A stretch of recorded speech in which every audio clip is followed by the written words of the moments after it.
We are live for UFC 315, which features in the main event for the welterweight title. Belal, remember the name. Muhammad takes on JDM Jack Della Maddalena. And this is going to be an absolutely huge, huge fight. But it's not the only good one. You also got in the co-main, right, for the women's flyweight title. Valentina Shevchenko, the reigning champ, right, has been the champ for a while, lost the belt, came back, eventually got the belt back, avenging a previous loss. And now she takes on number one contender, Manon and Fiorot, who is a very good fighter. So we look forward to that. But next, coming up right now, you got Jose Aldo taking on Aiemann Zahabi, and this is going to be a big time fight. Jose Aldo getting older, but he's not done yet, right? We'll find out. Stay tuned. This is coming. All three fights, UFC 315, next. Broadcasting live from an undisclosed location. This is the TCMMA podcast with your host, Chris Cross. Whoa!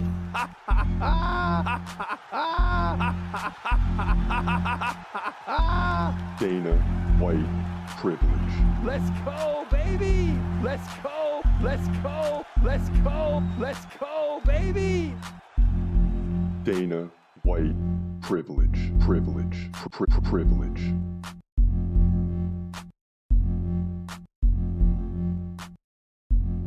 What a night it's been at UFC 315. We have finish after finish after finish, it seems like. Even the couple of decisions we've had tonight seem like finishes. I mean, it's just been one of those nights.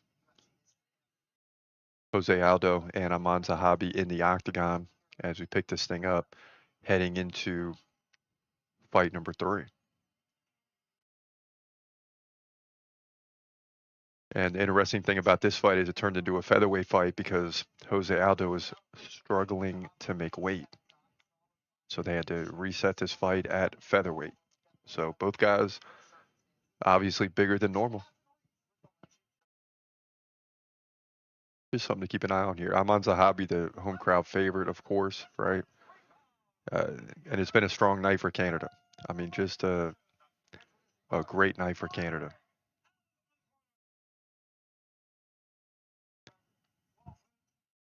Aiemann Zahabi 12-2. He's looking focused. And he's from Montreal, Canada. I mean, right where this fight, where he's fighting out of Montreal, Canada. So.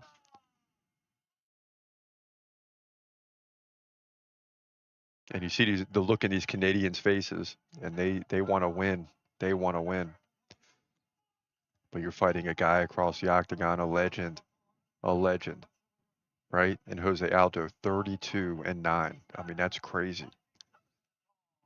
And he weighed in at 143 pounds.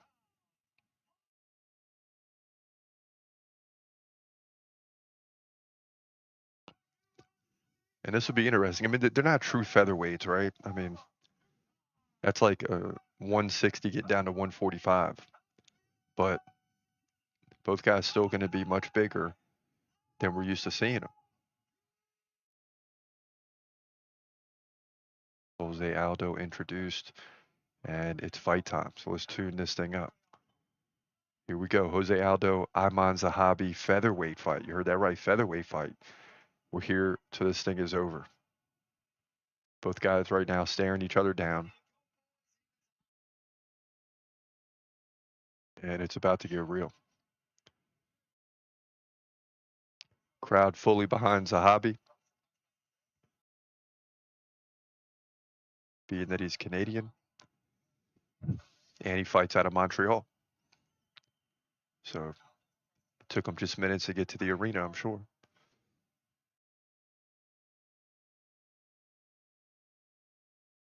And already a slow start here in the first 20 seconds. Zahabi working around the outside of the octagon.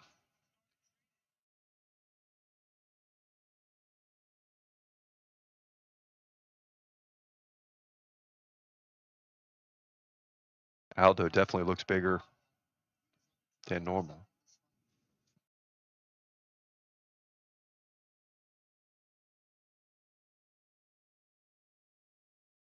Okay, so Aldo 11, Zahabi 15.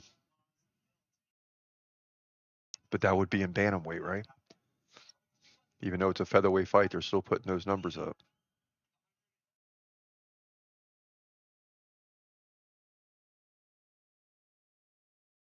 Leg kick to the body by Aldo.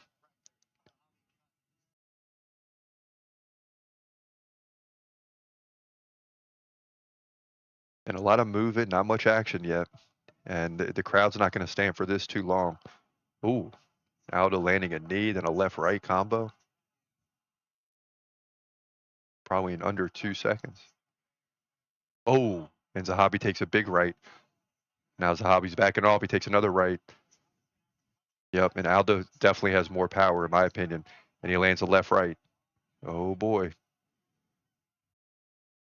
Aldo's feeling good here.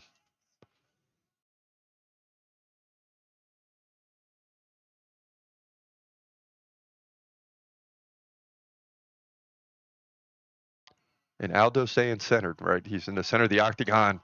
Zahabi comes in with a big left-right, but Aldo lands a left counter. Still got the better of him. So Aldo looking good here early on, that's for sure. And Zahabi kind of fighting scrunched over a little bit. He continues to work on the outside, but if Aldo keeps landing like he is, Zahabi's not going to be moving too well.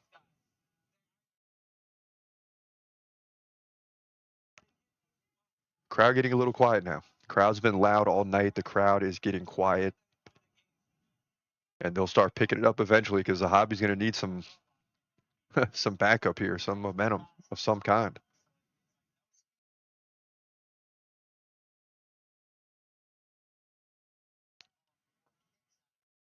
And Aljo's just so tough, right? With that, keeps rising that knee, keeping Zahabi off.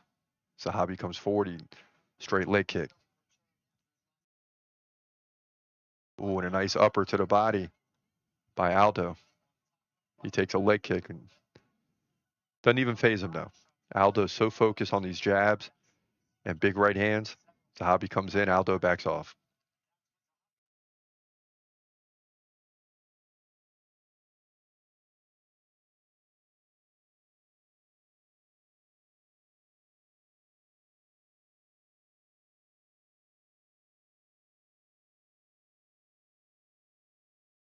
It's a little bit like the Grasso fight before where she was having a very tough time finding the distance. Zahabi sort of not as bad as Grasso, but he's still the same. He's having trouble with the distance. It's just that Aldo isn't as active as Natalia Silva was. In fact, Zahabi's usually more active than Aldo. But Aldo's one of those guys like an Adesanya. There's there's several of them that they always bring their opponent's numbers down. And those fighters are important to know. Because when you look at those stats before the fight, you're like, okay, this guy lands 6 per minute, this guy lands 3. But the guy that lands 3 can slow you down. Zahabi teeing off a little bit now, left, right. Excuse me. Now Aldo returns an upper to the body. And a left hook, kick to the body. And Aldo looks much bigger up top, man. Featherweight. Oh, he lands a knee. Yep.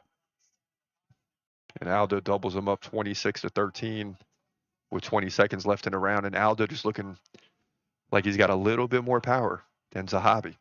But Zahabi keeps coming forward. Now he lands a knee and an elbow. Takes a left. Man. These guys are going at it. And that'll do it for round 1. Okay. I think Aldo got that round, obviously, but Zahabi looked good in the last minute. Really forcing the tempo, and that's what you got to do with Aldo. Is,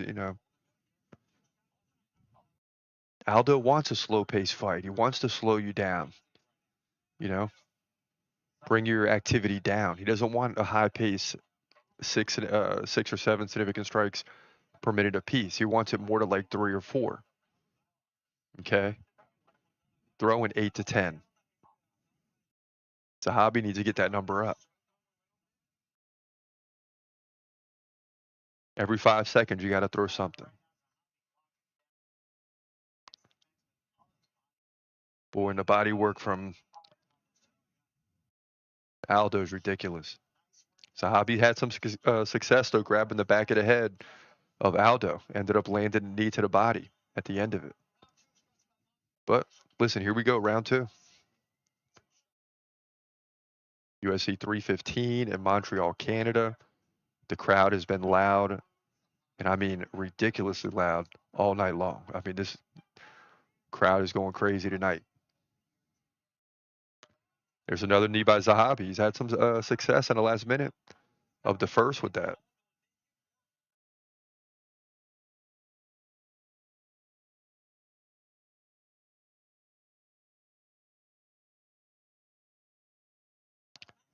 As soon as we get done with this, we got 2 big-time title fights, and both of them are very interesting. I mean, the challengers have the biggest combined win streak that I think we've ever seen. Fiorot and Della Maddalena. What is he, like 17 straight?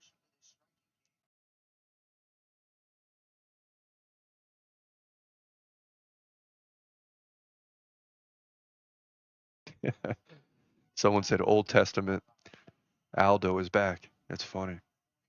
He had a first chapter of the fight career. I mean, it looked a lot more like this, much more controlled, standing in the pocket.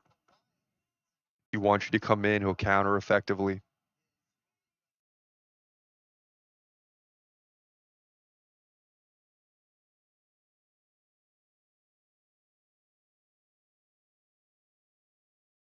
And Aldo's slowing down a little bit here. This is an opening for Zahabi to. He's got to get more active to win the fight.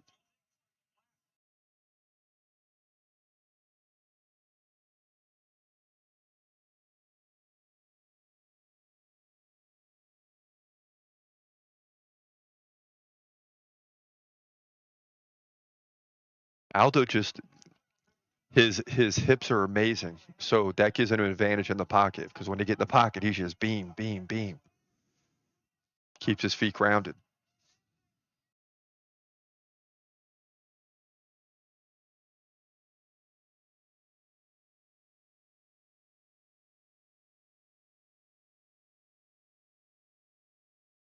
All right, here we go with the strikes here. 29-19 head strikes for Aldo. 13-6 to the body in his favor. He's only down in strikes to the leg. 5-3. No big deal. Head strikes are way more important. Body, even, slightly less important, but more important than leg strikes. Both guys shove off here. 2:20 left, round 2.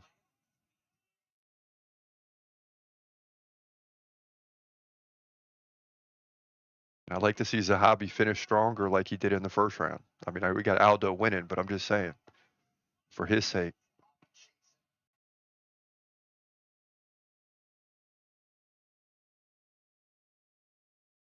Nice left for Zahabi. Ooh. Okay, we got a time here. Aldo taking a low strike. And the fighters actually stopped the fight and shook hands and then forced the ref to come in and say time. Here we go. 150 left. Round 2.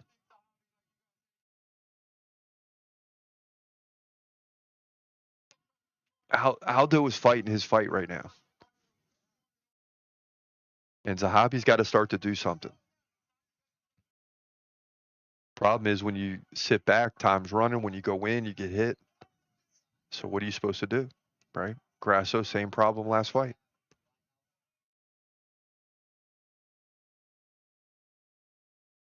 And after seeing some big finishes over the course of a couple fights, we've now seen back-to-back fights, at least so far in this fight between Aldo and Zahabi, that have just been a lot of action. And now Aldo takes another low kick, and this time he's not as friendly. He says, "Hombre, hombre." That's twice, clearly. Yeah.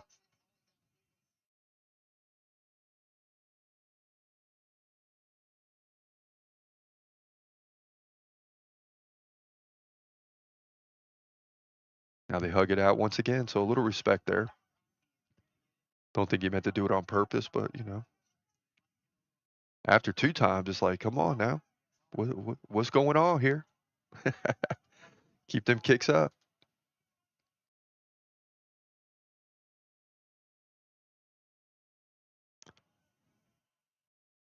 Aldo appears to be breathing hard, but it isn't affecting. It's not affecting his ability to keep coming forward and be active, though. This round a little closer. It was 33-18 in the first. Now it's 28-22. A little bit closer for the judges, but still Aldo is up here, but a big right by Zahabi. Oh boy, this final 10 could swing the other way if Zahabi can do something. And Aldo with a flying knee. And that'll do it after 2. So Aldo definitely 1-0 after the first. More than likely, maybe 1 or 2 judges can go the other way, but more than likely Aldo's up 2-0.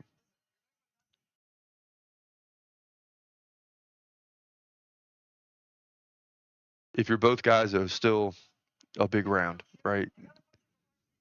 Because even if you're Aldo, you might feel like you won that round, but you can't be too confident. You can't be 100% certain that you did.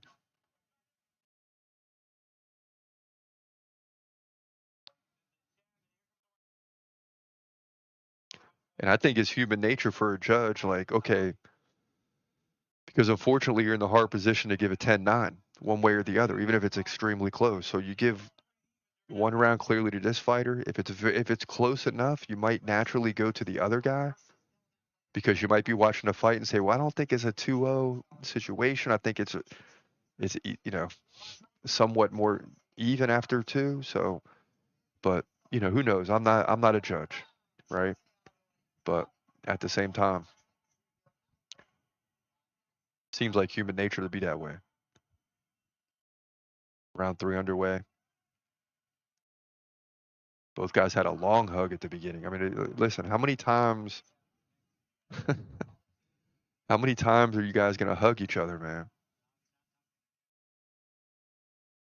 What's the record for hugs in a fight? Let me see if I can find that.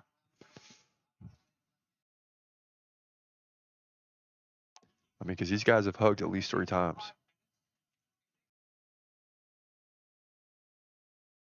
Okay, AI. No, there's no specific number. And they got the record for everything else, but not that. All right.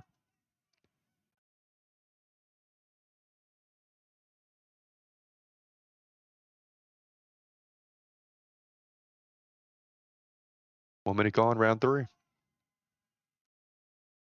Too early to tell.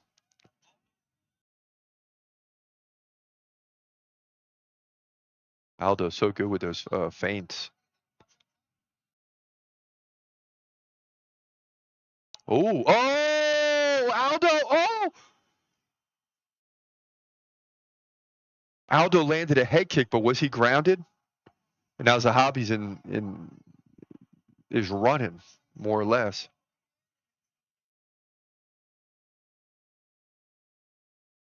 Man, now Zahabi's coming back. It looked like he was all but done. Aldo lands a big right. Tell you what, I thought the fight was over, honestly. Now Aldo's tired. Zahabi's tough, man. Oh my goodness. Crowd's going crazy. 3 minutes. Aldo's looking at the clock. Oh my goodness. Can you imagine you dominate and then run out of gas? Oh my goodness. Yeah, Aldo's got to try to stay in the tie up here. He can't.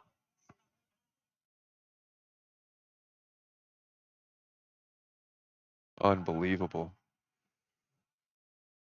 And any tie up here is good for Aldo, but Zahabi shoves him off. He wants no part of it. Now Aldo shoots in for the takedown. He can't get it. Aldo goes to his back. Man, he's tired. Wow.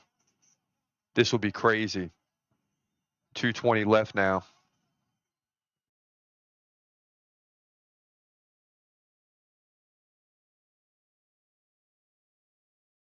Okay. And now Aldo just trying to hold on. He's looking at the clock. There's 2:10 left. That's got to seem like an eternity. Aldo on his back on the canvas. Zahabi on top, not in a full mount. But Aldo is so tired that he'd rather have to fight on the ground. Wow.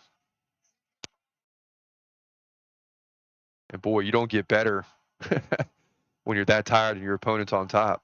I mean, I guess it's better than being on the feet, but Aldo just completely gassed out. Oh my goodness. I mean, oh boy. Oh boy. And the corner calling for elbows, and that's what Zahabi's doing here. Crowd's going crazy. The home crowd, right? 90 seconds left, and you figure, I mean, he could flip this round. But man, now, if he does flip the round, I'm not so sure that Aldo definitely won round 2. I mean, this could be a split the other way just as easily. So, but Zahabi's got to keep pouring it on. Unbelievable. I mean, Aldo went for the finish, basically had Zahabi all but done, probably one strike away. Zahabi ends up recovering. Aldo holding on to the gloves. Now he lets go. And an elbow by Zahabi. 50 seconds left. Oh, boy. Oh, boy, this is getting close here. Aldo just trying to hold on. 40 seconds left. And I think Aldo has nothing left. This would be terrible if the ref stops it, but Aldo is looking exhausted. 30 seconds left. Crowd on its feet. Zahabi trying to do everything he can to get the finish.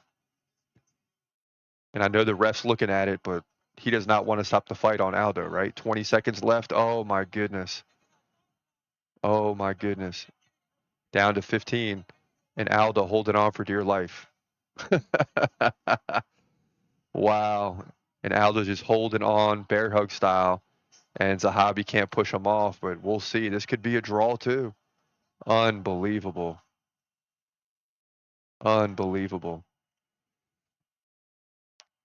These guys hug it out. The crowd is giving both of them a standing ovation. I mean, all types of storylines here, right? Aldo's getting held up, but he could barely even stand on his own. Both guys on top of their coach's shoulders. The crowd's going crazy. I mean, yeah. I mean, it's fitting. Both guys are walking around side by side on top of their coaches. Yeah. It's like a chicken fight. Like,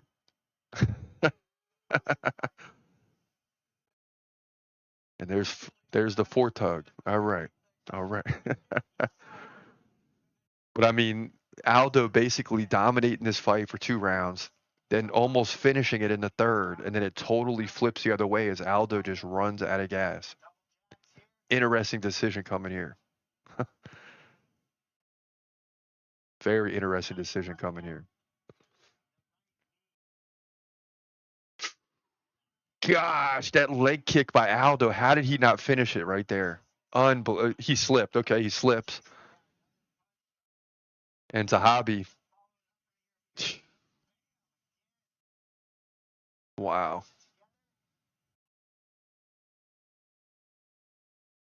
And I'll tell you what, that kick was so close to being a grounded opponent. But Zahabi just getting one hand off the ground. Yeah, there you see 2:58 left. Aldo's looking at the clock, breathing really hard, and that's when he just decided to fall to the ground. And see, that would have been an opportunity for Zahabi. I get, and it almost worked. I get going on top of Aldo and all that, but that's kind of what right. If you're thinking about it, that's what Aldo wants you to do. Aldo just falls to the ground on his back to say, "Hey, come on. There's 2 minutes left, and I'm exhausted." I would say, "Nope. Stand back up. Let's go."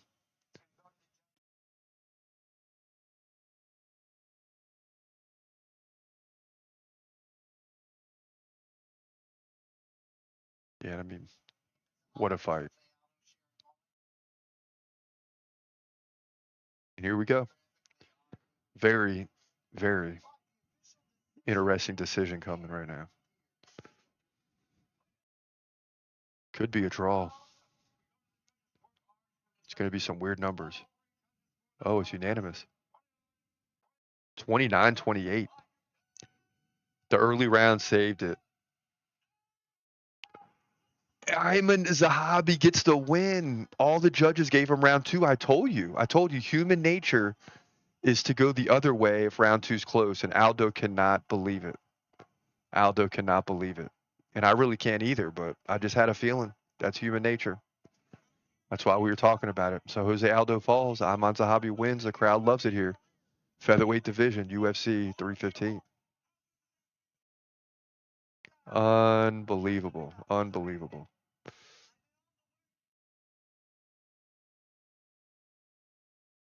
And now Zahabi talking about Aldo being 8 pounds overweight.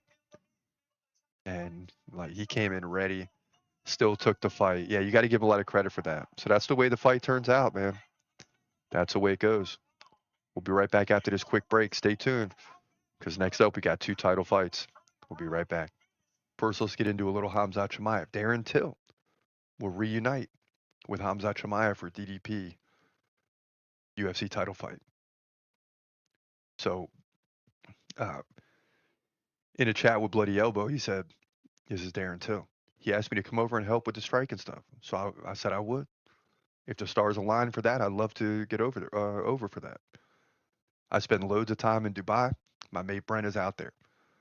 If he's so prepared for a fight like that, I don't see how DDP beats him." Yeah, and I mean, a lot of people like myself are the same. If Hamza is fully prepared and he is healthy, he wins that fight. But DDP is so good, you can't have anything go wrong. You can't be 90%. You got to be 100%. You got to be feeling good, right? You can't have any nicks or anything like that. And sometimes those things happen going into a fight. And you see a guy lose and you just think he lost, but you find out later, well, he was injured or he had this problem or that problem. You can't have any of that against DDP or he's going to expose you. So Darren Till is going to be training with Hamza. I don't know if that's really a big deal. I mean, Darren Till did have a great fight against Duplessis back in the day.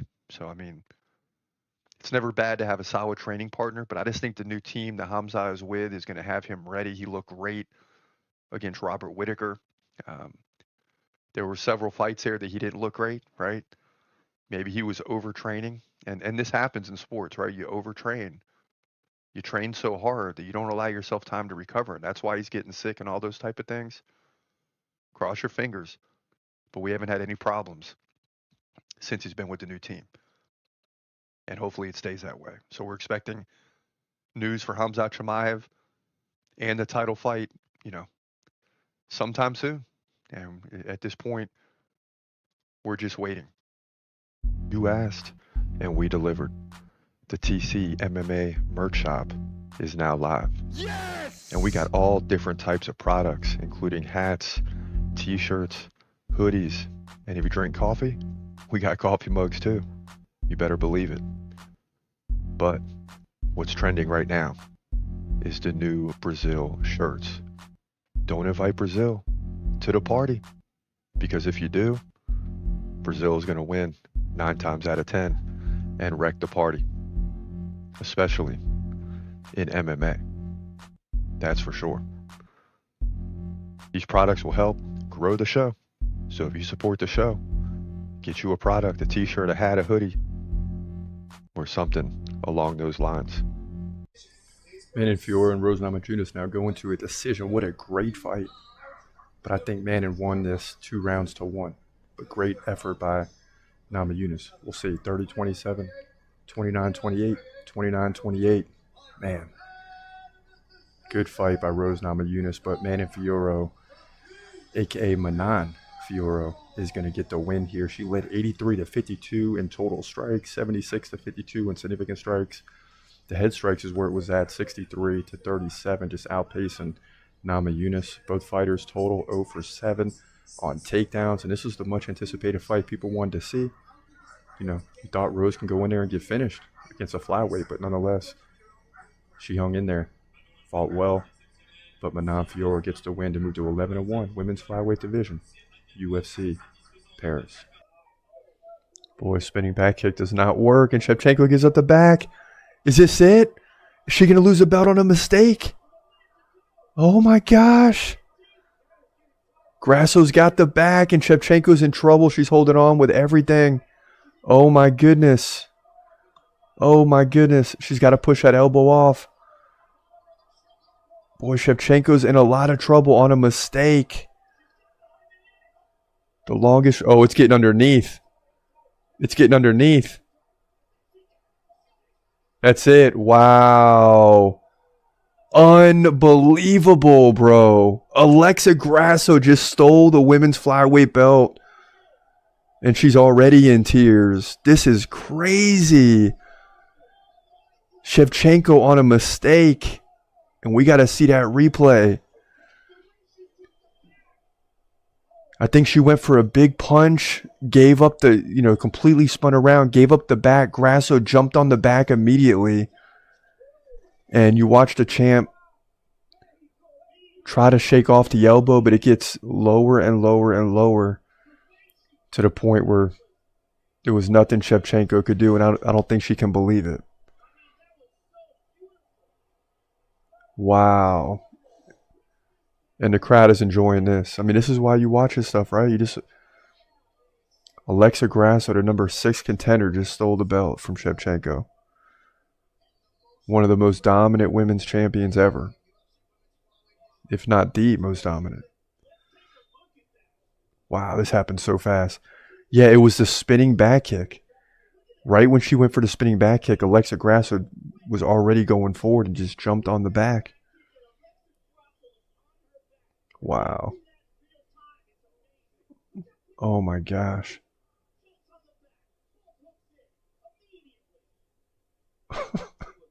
Perfect, man. That's just crazy. Oh my gosh. Here it comes. Boom. 1 Mississippi. 2 Mississippi.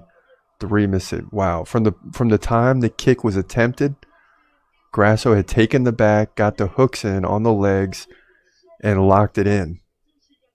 Here we go, baby. The rear naked. And no! Woo!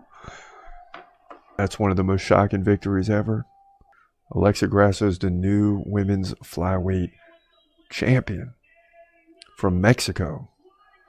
Now we got 2 Mexican champions. Unbelievable. 3rd undisputed UFC flyweight champion. 16-3.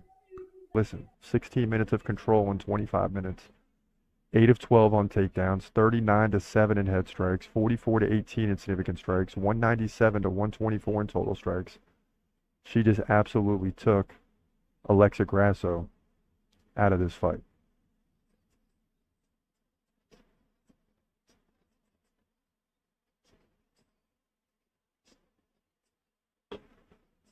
And for the first time since how many years ago? Think about this. How many years ago since the last time Valentina Shevchenko was heard and new, right?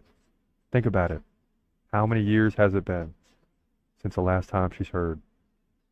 And new. Give it to him. And new. Yeah, give it to him. And new. Can we slow it down? Let me see if I can slow it down a little bit. No, that's speeding it up. See, it's been a while since we missed it. And new. All right, here we go. Here we go.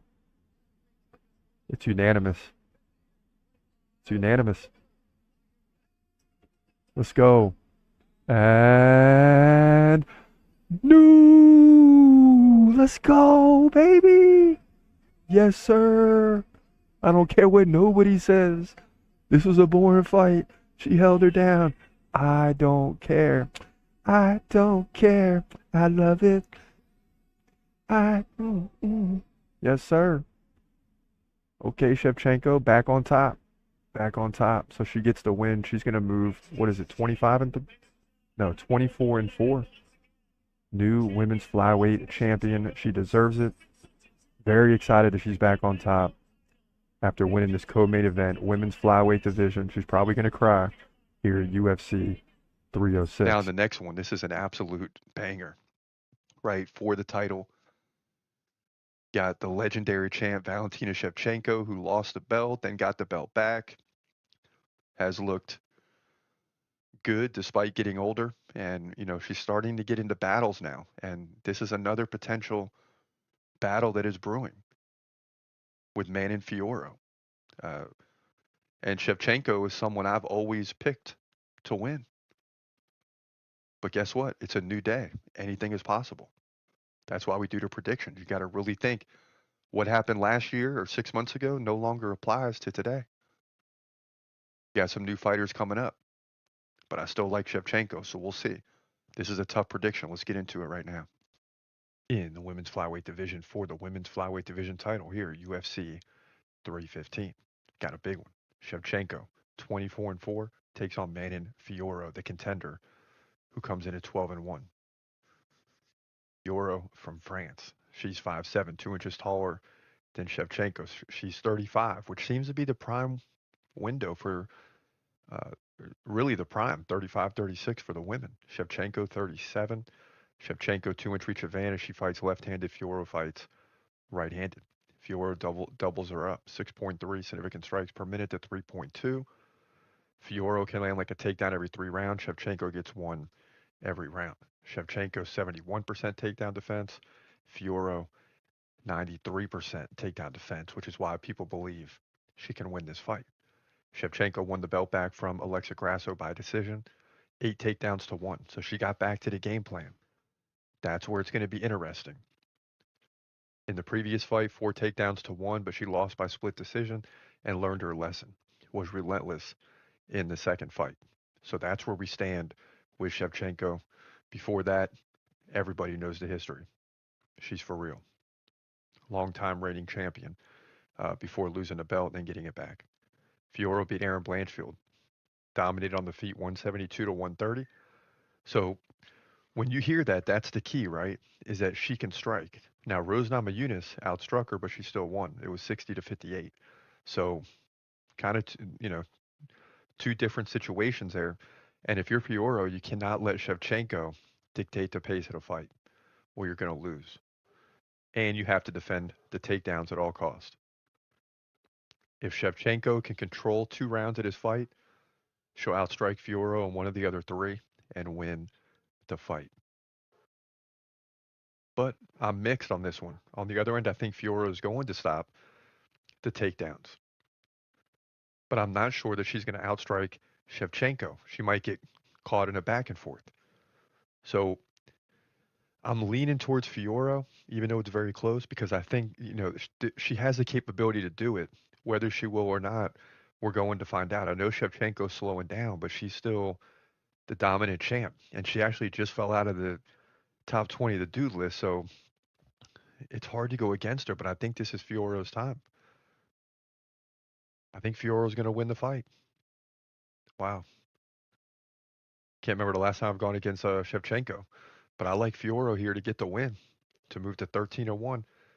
Takedown defense, double her up on significant strikes, or even time and a half, even like 70 to 100, something like that. Still wins the fight. So I think she gets the job done. And new, in my opinion, women's flyweight division at UFC 315. Yeah, so even during the Grasso trilogy, I think I went with Shevchenko every time. It's hard. I don't know if there's been a time I've ever gone against Shevchenko. She was dominant for so long, ruled the division, still does. And think about what she did. She gets beat by Grasso and comes back and then ends up getting the belt back and kind of shoving Grasso aside. So she's not done yet. And she's certainly within the window of, the age, prime, all that. She's still within the window where she's not too old yet. She still could continue dominating for 2 years. But something tells me Manon Fiorot is going to come in and get the belt. You're watching the TCMMA podcast. And now, back to your host, Chris Cross.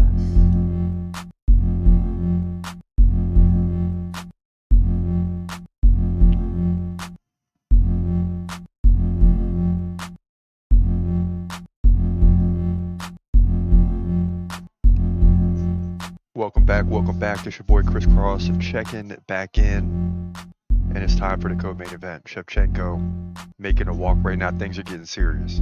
This is a serious fight. If you think of, we always talk about Amanda Nunes being the best women's fighter of all time, and I don't disagree at all. But if there's anyone close, it's Valentina Shevchenko. I mean, she's had the belt forever, lost the belt, came back, beat Grasso. They said it was a draw. Came back a second time, beat Grasso, got the belt back, and here we are now, right? I mean, here we are. But Manon Fiorot, a solid opponent. There's no question about it. Solid opponent, very capable of winning this fight, as you heard in the prediction. It's not easy for us to go against Shevchenko, but she fell out of the dude list top 20. Not because she's done anything wrong, just other people are moving up. And that opens the door for us to really look at Fiorot, who's capable of winning this fight. I think she can do it. But Shevchenko's a beast. Then you got to deal with Natalia Silva, who looked phenomenal earlier. Just put a clinic on Grasso.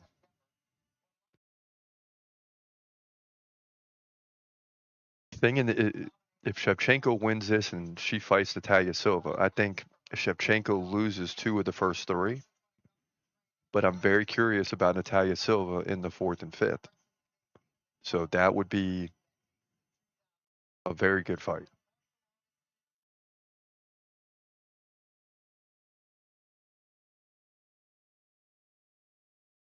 Both of these fighters are going to come at each other. I'm hoping they stay on the feet. I'm hoping we get, excuse me, just a battle on the feet. So I said earlier, Manon Fiorot was number 1. She's actually number 2.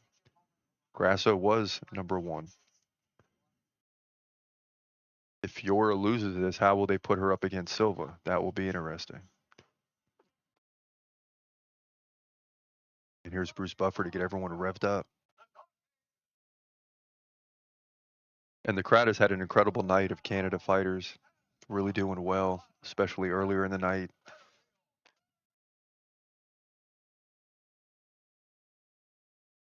But now we're getting into title fights, so it doesn't matter if they're Canadian or not. This is what the people want to see.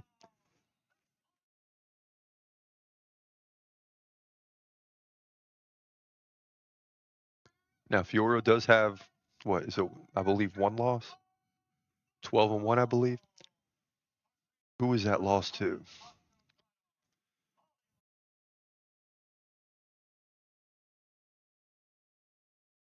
It's a while ago. Yeah, pro debut against a Bellator star. Like, that's a tough fight in your first one. So basically, she's won 12 in a row. Is that right? Since then.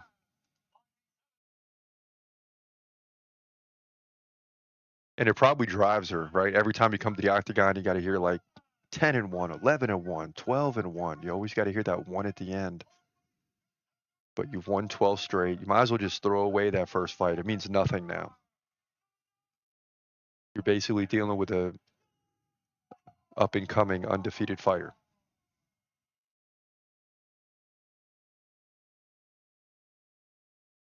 Shevchenko looking in good shape.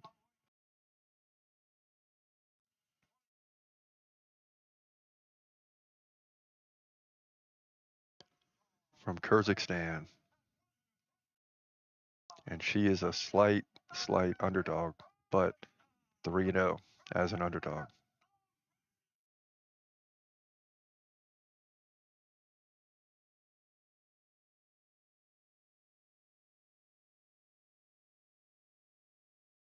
And it's getting tricky now with Shevchenko. It's like Nunes, like getting older, could lose, still finds ways to win. But every time you see her, she's a little older. Okay? A little older. Both fighters coming together now. The crowd gets silent. And these title fights are just different. I mean, it's just different. All right, so let's tune this thing up. All right, here we go. Valentina Shevchenko versus Manon Fiorot for the women's flyweight title, UFC 315. We are here until this fight comes to hopefully an epic finish. One of the biggest fights in the lead up to this week. I mean, no question about it. And you could always tell, at least in our channel, what's the biggest fight of the week, because those views and the shorts and the predictions are just trending much higher than other fights, which means a lot of people are looking up that fight. And this is one people are very interested in. But it's always about the next fight, right? So no matter how big this fight is, everyone's still going to be looking forward to the main event. Ooh, a big right already by Shevchenko. And Fiorot backs off.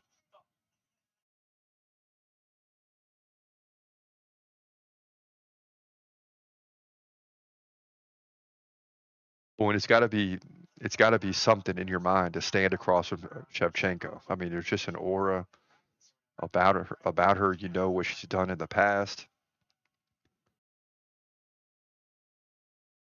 You know she finds ways to win. I mean, she basically had, as much as we talk, you know, about how it appears she might be struggling now later in her career. I mean, basically, she lost to Grasso because she turned her back for 1 second and got submitted.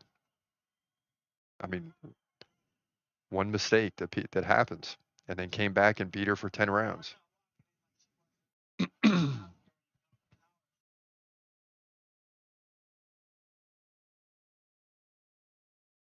And Manon already being a lot pickier on when she goes in, right? Early in the fight, she took that left right away. Shevchenko comes in and gets shoved aside by Fiorot. And it's just one of those things. You're standing against a dominant champ for many years,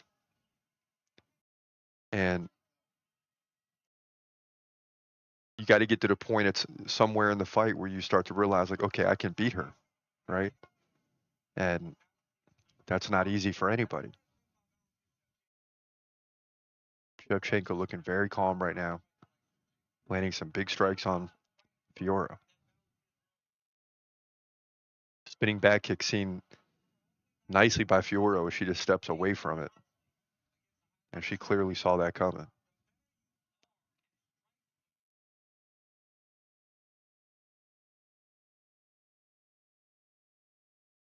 Boy, you could see Fiorot when she's coming in, it's pretty obvious. So she's going to have to fix that up real quick. I mean, she's going to have to fix that up real quick. If you keep coming in that obvious, I mean, it's going to be no time before Shevchenko figures it out. I mean, that's the bottom line. Now Shevchenko catches with a left and a right. Oh boy. Oh boy.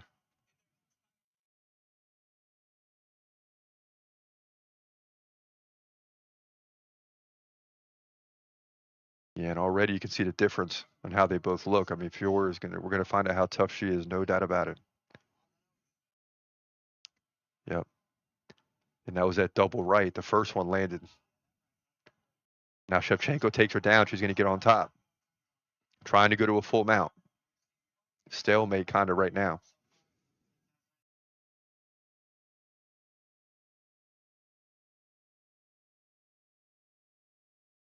We'll see what Shevchenko wants to do. I think she was having some good success on the feet, though. We'll see if she wants to get the triangle here, the arm triangle.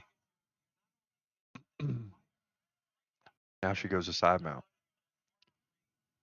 So now eventually she's going to try to pin down those arms. We've seen her do this before, but right now she's got the right leg stuck. But she is shifting to try to look for a triangle. But that right leg is stuck. It's not going to work in this current position.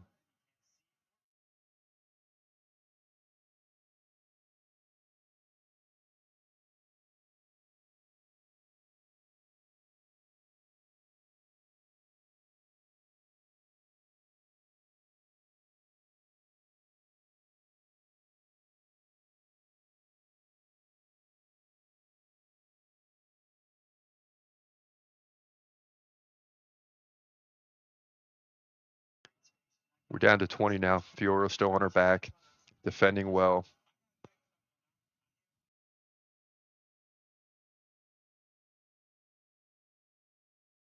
Yeah, and it's not a bad position here for Fiorot. She's not, you know, it's not nearly as bad as it was when she was on the feet. So she runs off about 90 seconds here at the end, and that might give her time to reset.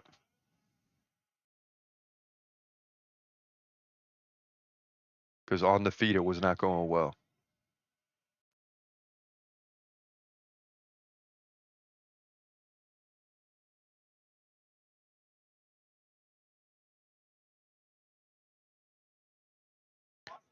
So they cleaned up. I keep saying Fiorot. It should be Fior. They cleaned up Fior rather quickly.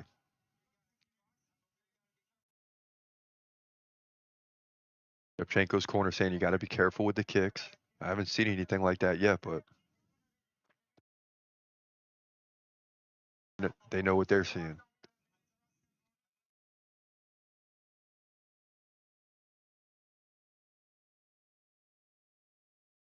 Boy, Shevchenko's tough. I mean, Fior's is going to have to dig deep.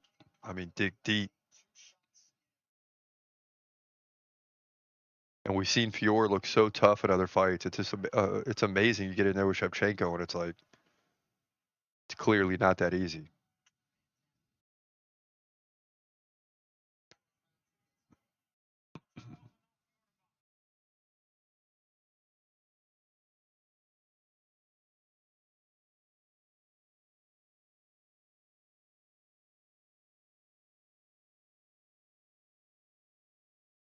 And Fior comes in right away looking for a takedown. She can't get it, and she takes a knee. Now she pins Shevchenko up against the fence, and this is smart. You got to have a different angle here.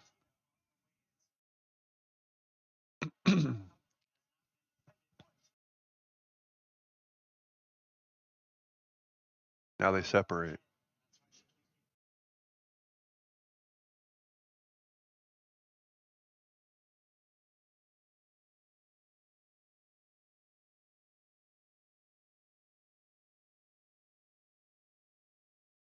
Shevchenko just plants those feet in and like doesn't move and like dares you to come in. I mean, dares you. That's why the Natalia Silva matchup will be interesting because Silva's moving around constantly. Both fighters are trying to draw you into their game, and you might get a fight where there's not a lot of engagement in the first 2 rounds.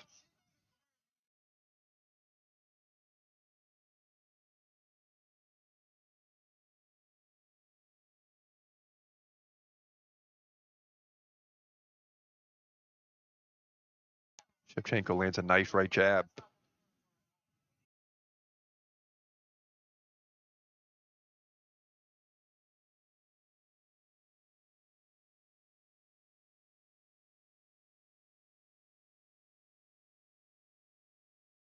I mean, it's crazy.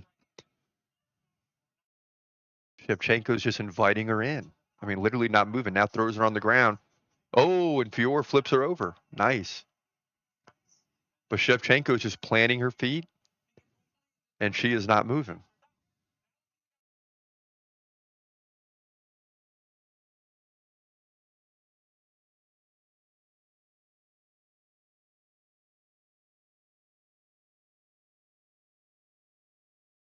It's interesting because you've seen in the last fight where Grasso has continued to chase Silva around the octagon, and Shevchenko showing you don't have to do that. You can just stand in one spot. Takes all that away. Because we've seen Fior with some good footwork and leg movement, but that's completely gone with Shevchenko standing flat-footed.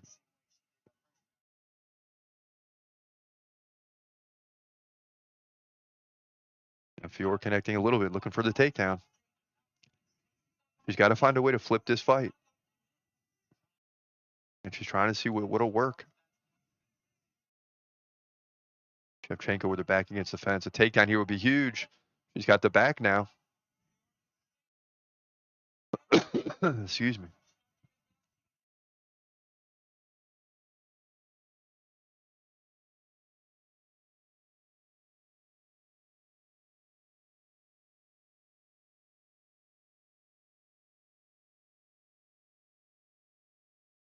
Now Fior's got the hands locked. Shevchenko trying to separate, but Fior still got the back. And it looks like Shevchenko's going to try to spin out of this. She does. Takes an elbow on the way out. Nice. All right, so Fior's done a good job over the last minute and a half, 2 minutes. Kind of changing the style of the fight. Now looking for a takedown again and drive Shevchenko into the fence. And she's not winning on the feet and takes down Shevchenko. Wow.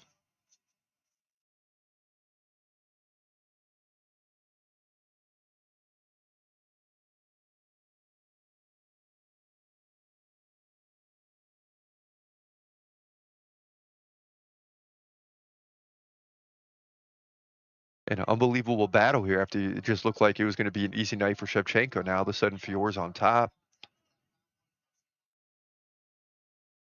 She's got the legs of Shevchenko pinned. And what an adjustment in this fight. I mean, this is incredible, really.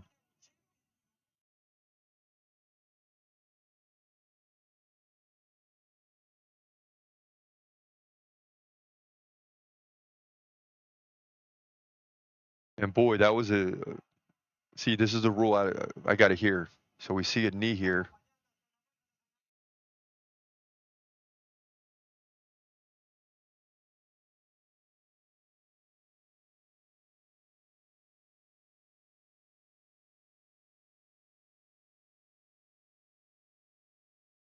Yeah, and maybe it was good. I mean, it looked to me like Shevchenko was on her butt but getting up. So Fior might have shifted the fight here in round 2. Oh man, let's see what the here in the poll in the chat room. Shevchenko to win 60%. Okay. Okay. Feel free to weigh in. Poll's still going. Fight's not over. 60% are saying Shevchenko gets the win. We'll see. That was an easy pick in the first round. I don't know if it's that easy anymore. And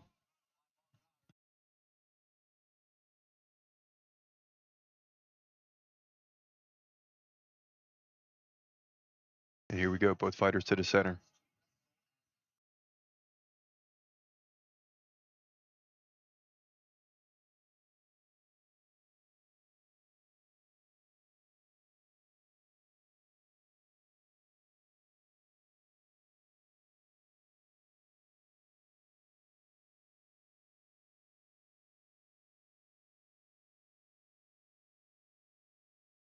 All right, now Fior's totally different.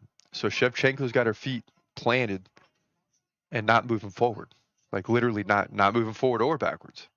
Okay, and Fior is getting lulled into that. Now Fior's just saying, "Hey, okay, if you're not going to move, I'm going to shoot it for takedowns."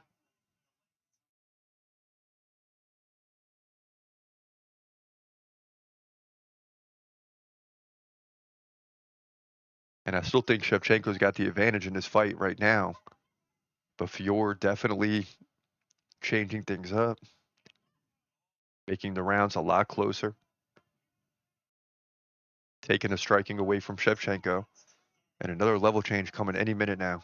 There it is. She doesn't get it though. And a nice right by Fior. My goodness.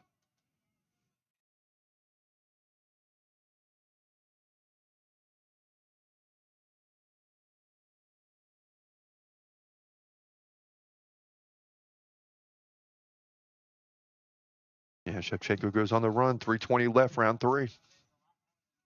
I'd love to see a finish here, but I don't know.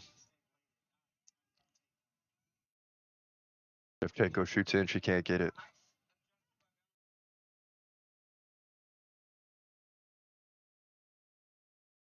Now Fior trying to get another one. She can't get it. Drives 2 knees to the body. And a third. And a fourth. Man.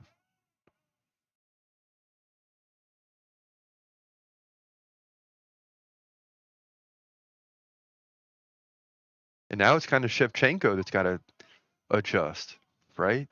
She's still flat-footed, and all Fior's doing is staying out of range, and then boom, shooting in for the takedown, right? Doesn't get it, stays back, stay out of range, maybe throw, feint a jab, throw a jab, does just enough, and then boom, shoot in for the takedown. So what's Shevchenko? What's her adjustment? I haven't seen none yet. Both fighters now favored to win here mid-fight. Interesting.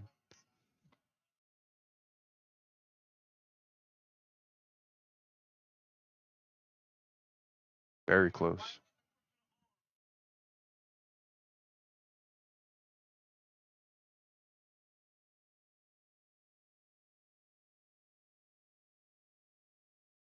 Crowd booing a little bit. They're getting a little antsy. Everybody's getting a little antsy.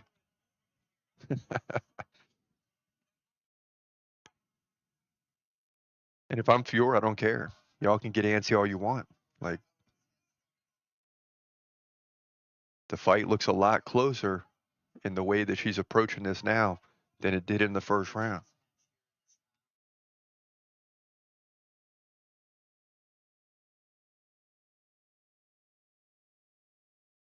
Ooh. Spinning attack there or spinning back fist by Shevchenko. Oh my goodness. Now, Fior looking for another takedown. She might get it. She got the back. 1 minute left here in the round.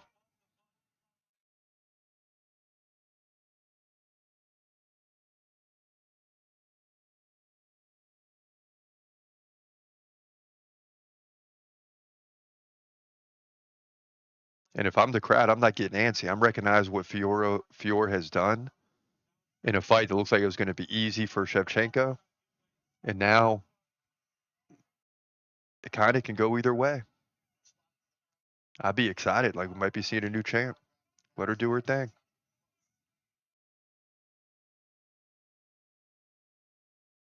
But I get it. When you're there, you want to see a big finish. Now Fior still has her pinned. 10 seconds left. There's a tap. Round 3.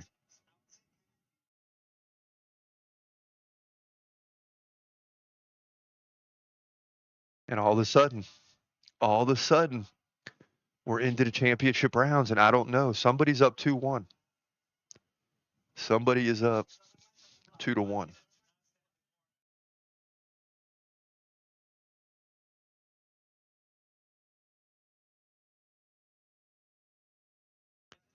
Well, it looked like we're going to have a quick night. But this one's dragging out right now. And very easily, we could be in for 10 rounds here in the co-main and main event. I mean, because if Belal can take you down, as we've seen against Leon, he's just going to continue to shoot for takedowns. And that's where it's going to get interesting for JDM in the next fight. But that could very easily go the distance as well.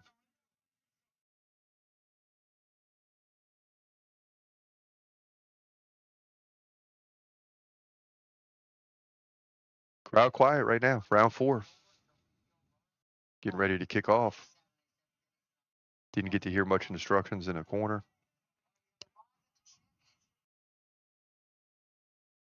But if I'm Fior's coach, I'm saying, hey, keep doing the same thing. Grind this fight out. Don't let Shevchenko get comfortable.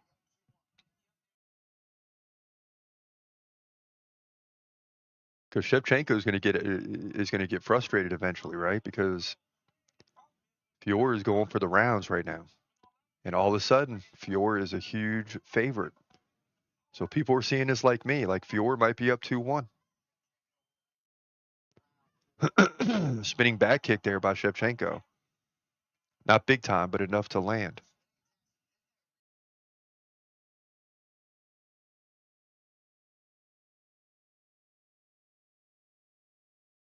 On Twitter, people going back and forth. One for Fior, one for Shevchenko, one for Fior.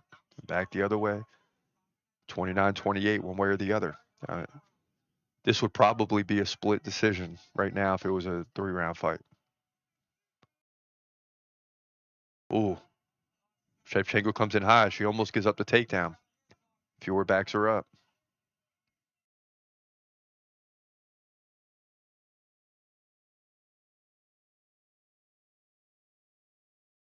And this could lead, I mean, finishes are great.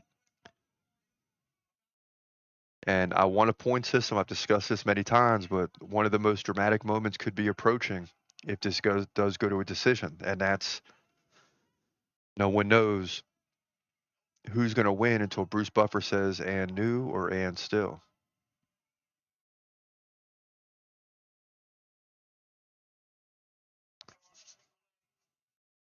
Fans beginning to boo a little bit. They want some action.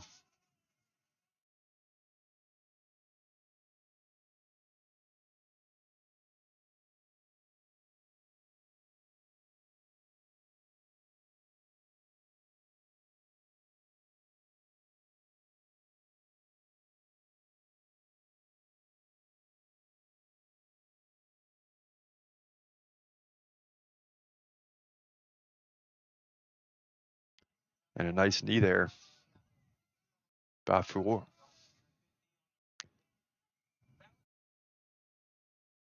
And Fiorot continues to come forward. They're back on the feet again, though. That's one thing to keep an eye on. They're back on the feet, and Fiorot has not been able to land a takedown in this round.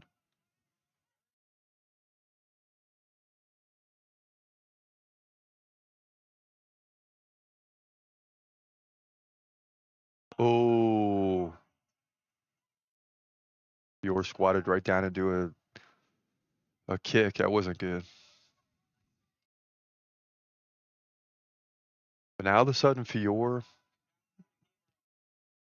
remember we talked about that stigma sort of in round one. You're against someone that you know has dominated people before, and you gotta figure her out, and you gotta be comfortable in there and start to realize, hey, I can win this fight. And I think she's at this point over the last 2 rounds where she's done that.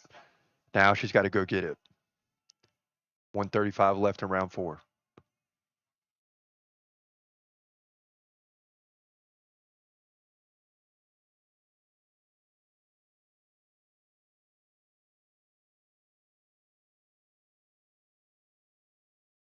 Both fighters separate.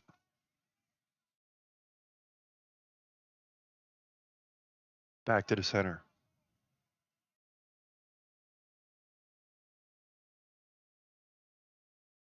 So now, much like round 1, Fiorot goes back to the striking. Not able to get the takedowns. Oh, and Shevchenko lands a takedown with a minute left. That's big. That is big. Fiorot gets right back up, though. Wow. Man, Fiorot got right back up. That's crazy.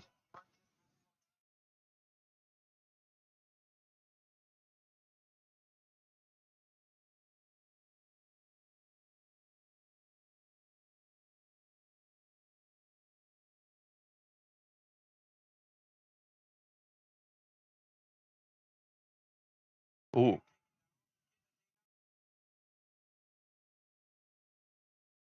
Both fighters separate again. Swinging on the way out. Swinging on the way out this time. There's a tap. 10 seconds left. Round 4. We're heading into the final round here in a minute. Oh, Fiorot goes down. Shevchenko's on top, and that's not good for the optics. That is not good for the optics. I don't know if she slipped or what, but she got hit with the right and went down.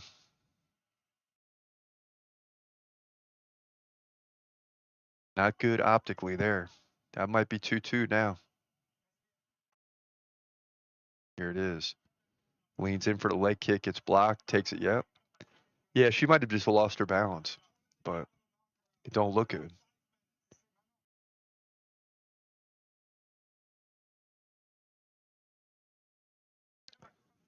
Wow, interesting. Manon's corner saying you got to finish her. Okay. I like that. But it could very well be 2-2 also. That's the tricky part here as a coach.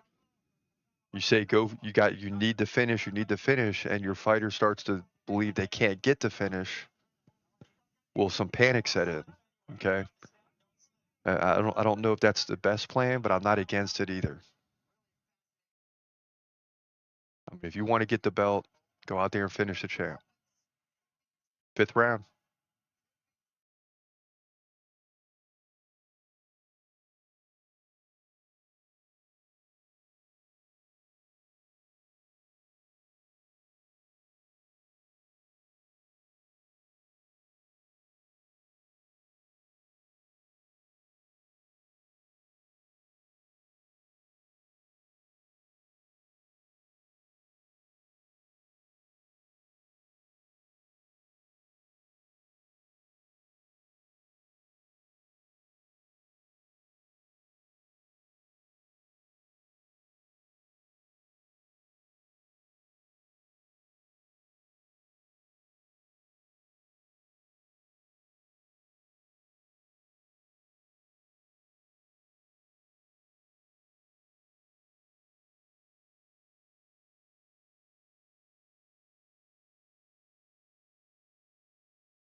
All right, there we go. There we go. Lost audio for a second. It's all good. We're back.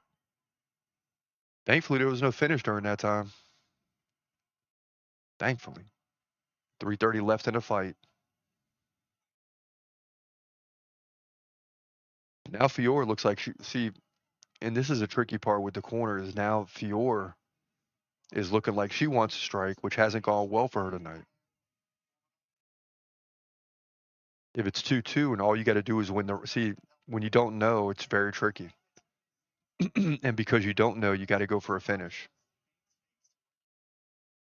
Oh, spinning back fist there by Shevchenko. 2:50 left in the fight.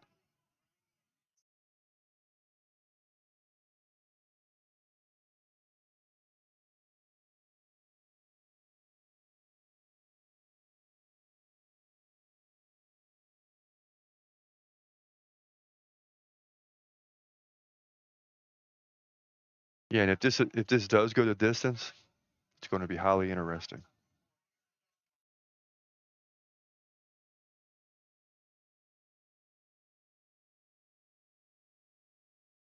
And the crowd oohing and ahhing now because we're near the end of the fight.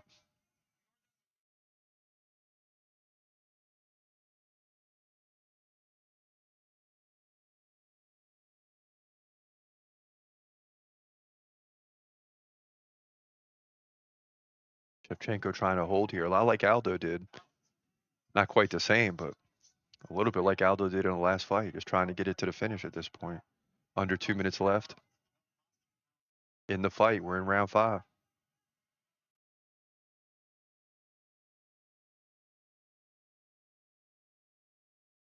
Oh,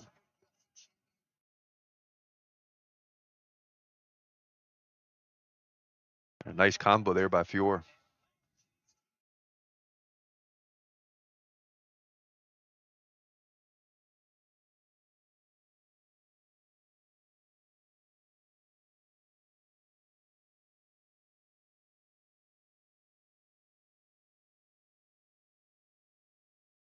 Come on, Fior. Got to get something done here. But I like just trying to win the round. I mean, look at the control time. She's near 2 minutes in each of the last 4 rounds to almost nothing for Shevchenko. I mean, but see, you don't always get credit for that. But man, you look at that. Unbelievable.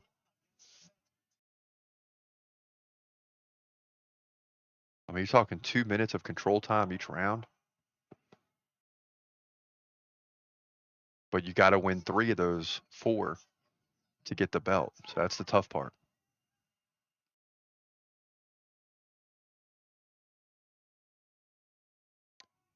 And the last round, really, that knockdown with about 10 seconds left, that could decide the fight.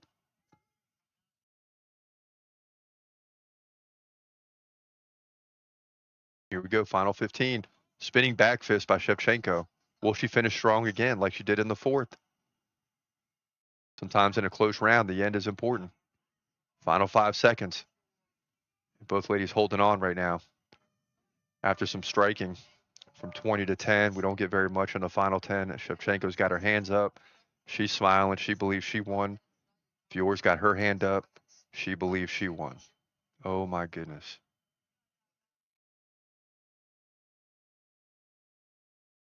Let me check the stats. They haven't been updated all night on ESPN. They've been late. Let's see. Okay, they are up. No stats. Come on.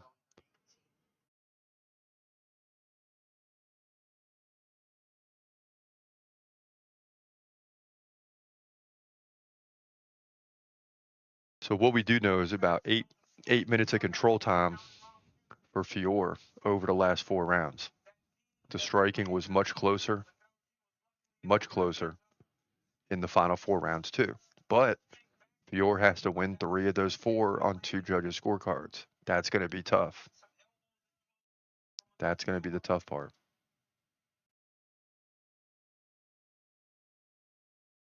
As we await the decision,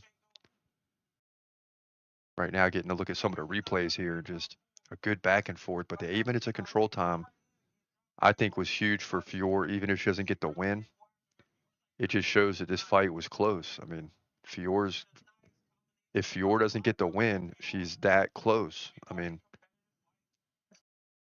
after the first round, it looked like this is going to just be a dominant victory for Shevchenko and a problem for Fiorot. But then Fiorot came back in round 2 and started landing the takedowns, getting the control time, flipped the fight a little bit.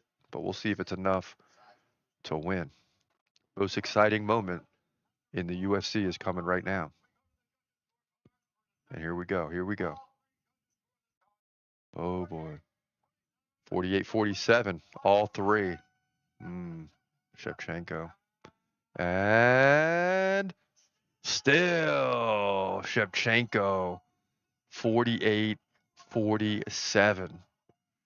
Oh, my goodness. Still the champ, but Fiorot is that close. Fiorot is that close. I think, hopefully Fiorot can keep winning because it's that close. But at the end of the day, Shevchenko gets the job done. She gets the win here for the women's flyweight title at UFC 315. So next up, finally, we got the main event. We got Belal, remember the name, Muhammad taking on Jack, Della, Maddalena. And who does not want to watch that, right? I mean, who does not want to see that fight? But it's going to be a good 15 minutes before we get there, so we're going to take a quick break, and then we'll be right back after this break. So during the break, I mean, you're going to get the fight prediction and a couple looks at old victories by both these guys, and then we're going to come back, and this fight is going to be on and popping, but you will see the prediction. So stay tuned. We're right back after this. You asked, and we delivered. The TCMMA merch shop is now live. Yes! And we got all different types of products, including hats, t-shirts, hoodies, and if you drink coffee, we got coffee mugs too. You better believe it. But what's trending right now is the new Brazil shirts. Don't invite Brazil to the party, because if you do, Brazil is going to win 9 times out of 10 and wreck the party, especially in MMA. That's for sure. These products will help grow the show. So if you support the show, get you a product, a t-shirt, a hat, a hoodie, or something along those lines. It is clearly a problem for Della Maddalena. The reach is clearly a problem. First 2 minutes in. Oh, here comes Maddalena. Oh, Randy Brown goes down. Oh, and he's in trouble. Look at Maddalena on top.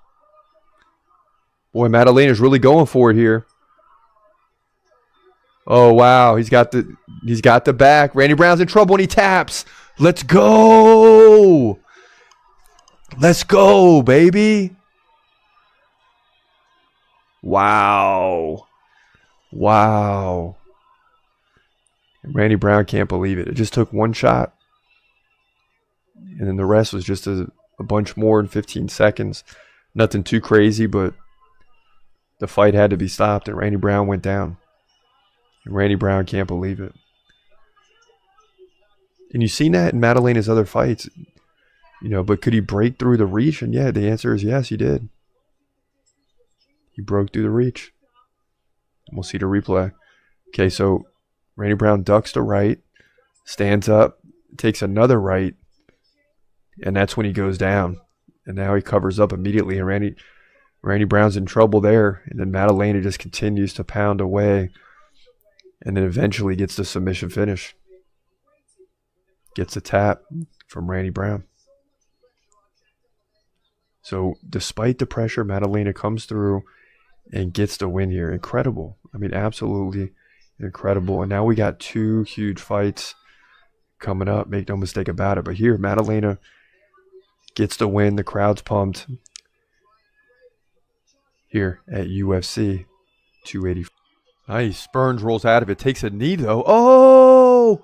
Maddalena's on top, pounding away. Burns took a knee coming out of the takedown. Oh, my goodness. Maddalena's pounding away from the top. Look at this. Burns is in trouble. Burns is in trouble. The ref's looking at it, and that's it. Jack Della Maddalena KOs Gilbert Burns. Unbelievable. Wow. And it looked like, look at this. And it looked like for a moment, Burns is going to grind out control time. And anything can happen in a decision. And JDM gets out of it. And man, he went to work and ended this thing. He's going to be 17-2, and Burns is going to fall to 22-7. And JDM made a statement here. Welterweight division, UFC 299. Oh no, Brady's in trouble. 45 seconds left in round 2. Brady's retreating. Oh, he takes a nice body shot from Belal. And Bilal's pouring it on now. The crowd is going crazy in Abu Dhabi. Oh, come on, Brady. Come on, survive, Brady, survive. You could do it. Oh, he's in trouble, man. Belal Muhammad, remember the name, pouring it on. Oh, 15 seconds left. The ref is close, though. Yeah, he's breathing hard. A big right, and that's it. And Brady can't believe it, but man, Belal Muhammad, remember the name, gets the win. Oh, shoot. He's going to move to 22-3. Brady falls for the first time in his MMA career to 15-1. And look at Belal. He jumped the fence quickly. He's getting ushered back in, but you think about it, you go up against a guy that's never lost. And even though he's below you in the rankings, he's a surging fighter. And not only do you win the fight, but you get the first big finish by KO of the night. And Belal Muhammad gets the win here. Unbelievable welterweight division. He's going to hold serve at number 5, and he's going to be knocking on the door for a title shot now. And he jumps on top of the cage again, the crowd going crazy. And here we go into the main card. Belal Muhammad, remember the name. 21-3, UFC 280. Yeah, there's no way. Like, even if Leon stole round 5 at the end, which I don't think he did, there's no way you're giving Leon Edwards any other round besides round 3. And I wanted Leon Edwards to win. I predicted him to win. But let me just say this right now. If they give this fight to Leon Edwards, it'll be the biggest, the worst decision in the sport we've seen in a long time. Here we go. Oh, boy. 48-47. 48-47. 49-46. That's weird. There should be Belal. Dana White's already walking over to him. And no! Belal Muhammad is the welterweight champion, man. I cannot believe it. And there he is. He's crying. He's on the ground, kissing the ground. It's like the look on these guys' faces when they win the title for the first time is just unbelievable. And he's shaking now. You know he worked hard for it, man. Belal Muhammad is the champ. Holy cow. 24-3. Takes down Leon Edwards. And Ian Gary better bring his wrestling game. Shavkat better bring his wrestling game. Colby better have been working for the last year since we've seen him. Like, if you're going to come in and challenge Belal now, you better be ready for the ground game, because it was just sick tonight. I mean, he just went off. And Belal Muhammad comes into England and steals the belt from Leon Edwards. What could have been an almost perfect night ends in a bad way for England here at UFC 304. Now, finally, we jump into, or dive into, the main event. And we did this prediction months and months and months ago, right? Because these fights come out months and months ahead of time, especially, you know, when they're coming out around the holiday break, and right thereafter, we're getting way ahead on predictions at the beginning of the new year. So I know we did this prediction a long time ago. It's going to be a great fight. Jack Della Maddalena is not the guy we expected to fight Belal. But listen, sometimes guys get opportunities like this, and JDM's a good fighter, to where anything can happen. But Belal looked so good in the last fight. Could he really lose to JDM? We're going to find out. But let's jump into this pick right now.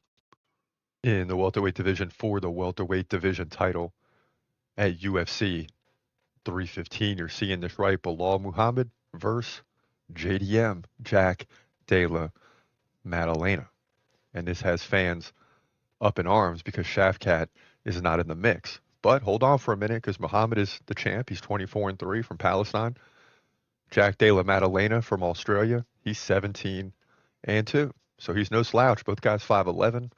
Belal's 36, so he's slowly getting up there. JDM, 28 years old, still relatively young, just entering the prime window.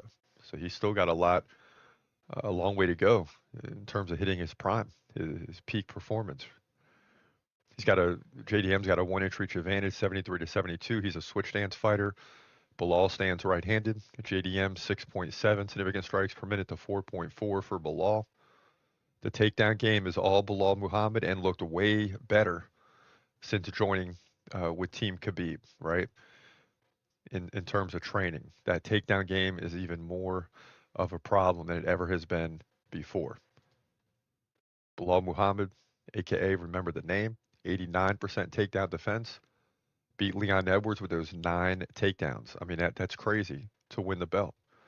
68-47 on the feet, 9 takedowns to 2. He can just take away your strike game if you can't defend the takedowns. He also beat Gilbert Burns.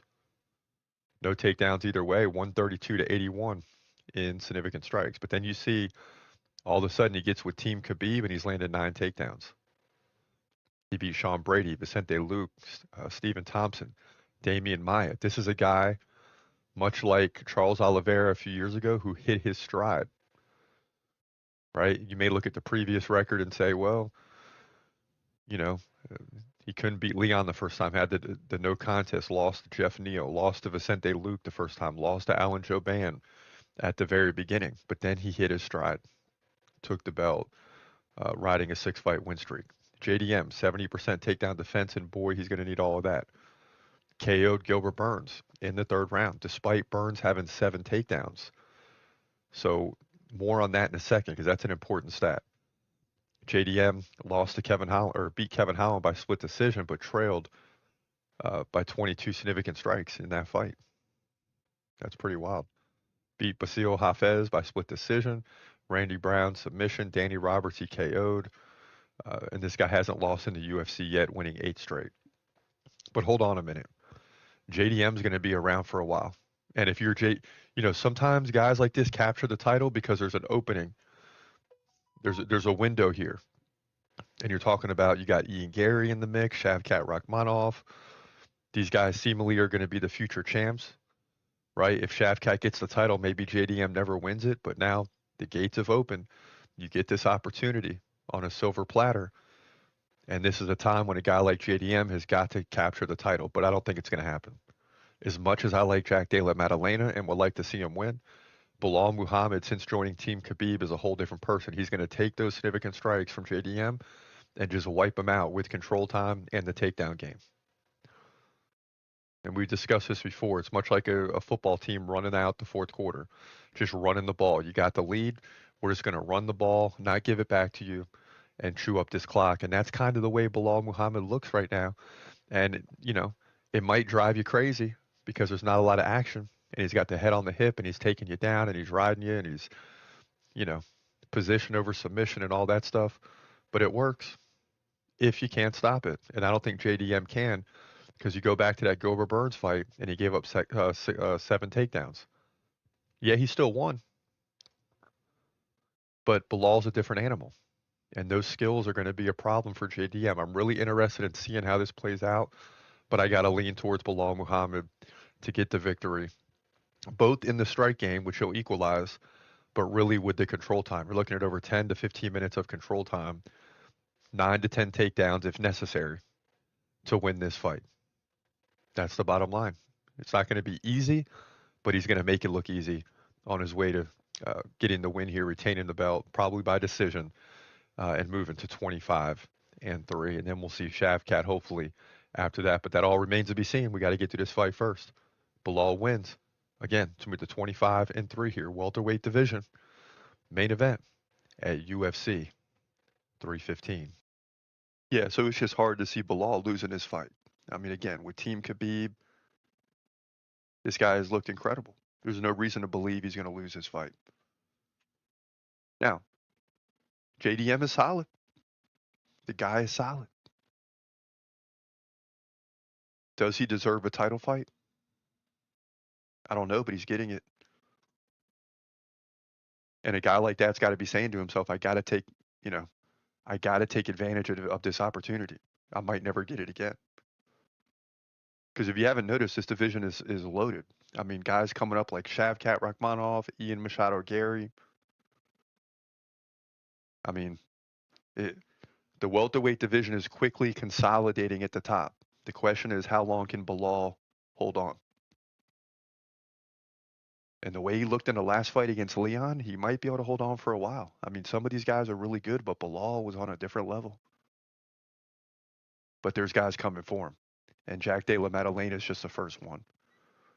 In the post, Usman post, Leon Edwards era. And then, of course, you got Usman taking on Joaquin Buckley coming up. So Buckley might be another guy coming up. So, I mean, you got all types of guys here. But the problem with, well, and Buckley's decent on the ground too with the ground and pound. But can he hang with like Shavkat and Ian Machado Gary? I don't know. But you definitely got guys coming up. You're watching the TCMMA podcast. And now, back to your host, Chris Cross.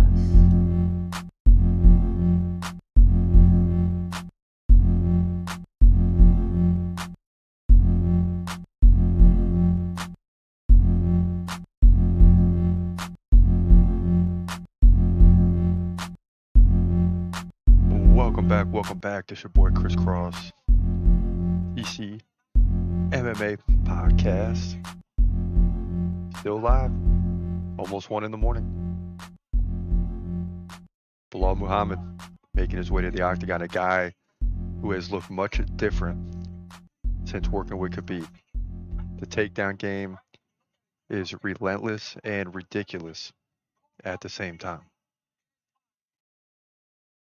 JDM, if I heard this right earlier, I couldn't believe it, 17 straight victories. We'll confirm that in a minute. 7 of them in the UFC.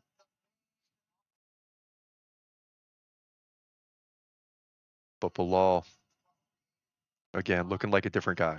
And can JDM figure it out? I mean, that's what we're all waiting to see.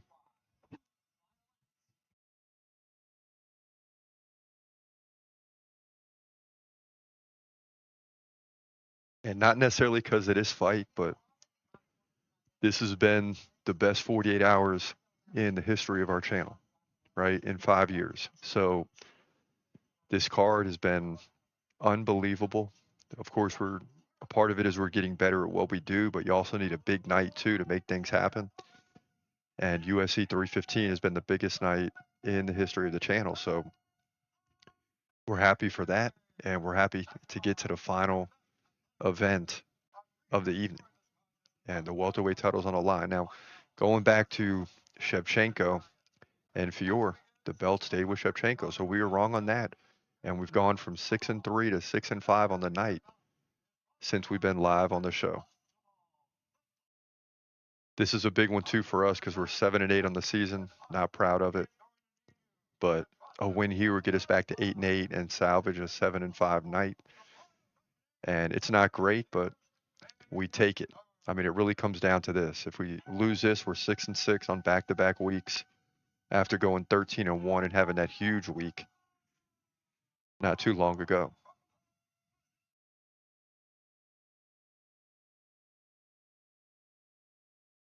Belal Muhammad walking back and forth, pacing a little bit. JDM just staring him down. And the takedown defense. Let me look this up real quick because I can't remember, but the takedown defense for JDM is going to be very, very important. 70%. That's going to be tested. So JDM, 70% takedown defense. Bruce Buffer jumping around now. He's doing his thing. He's getting the crowd all fired up. And the crowd has every reason to. I mean, this is one of the top 3 or 4 divisions in the UFC. If you put lightweight up at 1, which every time we've done a poll, lightweight always wins, but welterweight's always in there. And really in the top 3.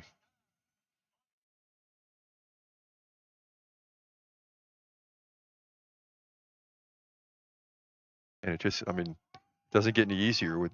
Besides these two, you got Ian Machado Gary, you got Shavkat Rakhmonov, who seem like they're, until they lose, are on a collision course to face each other for the title eventually. But JDM getting the opportunity here, people could not believe that he's getting the opportunity. But believe it now. There he is. Remember the name. Fighting out of Chicago, Illinois.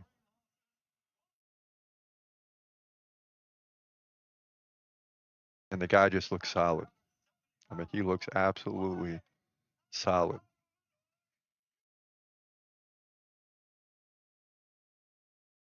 Defending Belal. Remember the name. Muhammad. Oh, baby. Let's see what type of reception he gets. A little. But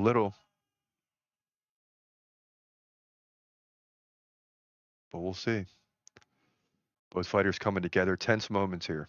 I mean, one of the biggest divisions there is. And here we go. Let's tune this thing up, baby. Let's tune this thing up. The main event.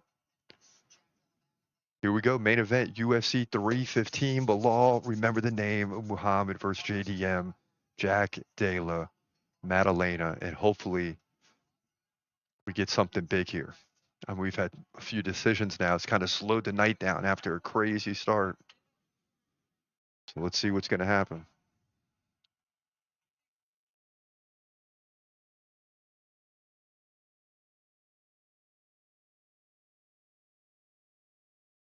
Now JDM comes in first with a right jab. Let's see how quickly Belal will take this fight to the ground.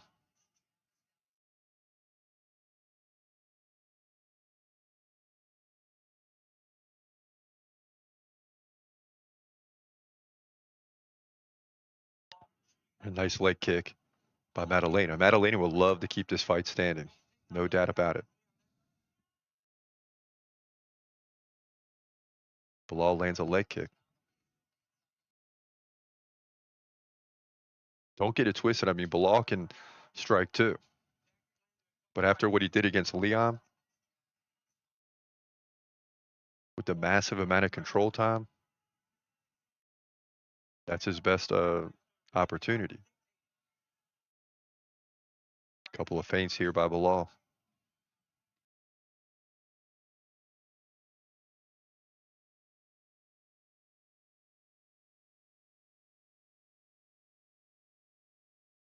Crowd chant now getting loud. Not really sure who they're rooting for. I would say JDM, who's the underdog. But the crowd is mixed, and a nice right by Belal.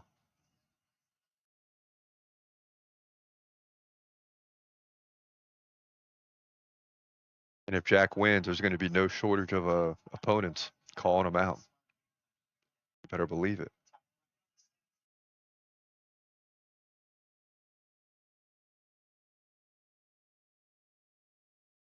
And anytime there's a new champion that emerges, it's like the whole division cracks. Everyone feels like it's open now, right? Because you look at the champ and you're like, okay, that's a tough fighter, whatever.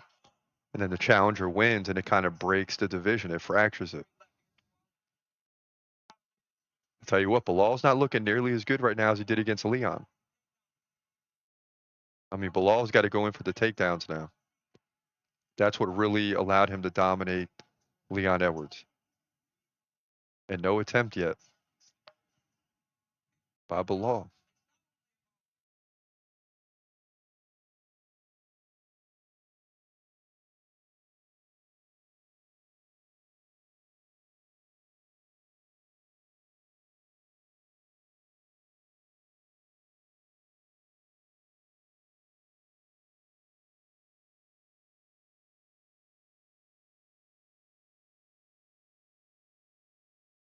Belal doing a good job of moving forward. But JDM using a lot of versatility with the leg kicks. The leg kicks are really keeping Belal off balance. And Bilal's trying to land some of his own, but No luck. 145 left, round one. JDM comes in, lands a left, crowd roars.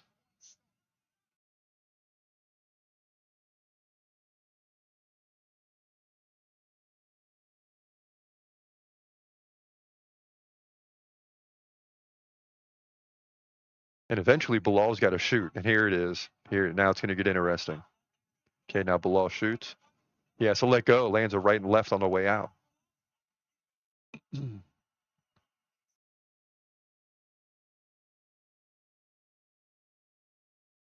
against Leon, it just looked easy.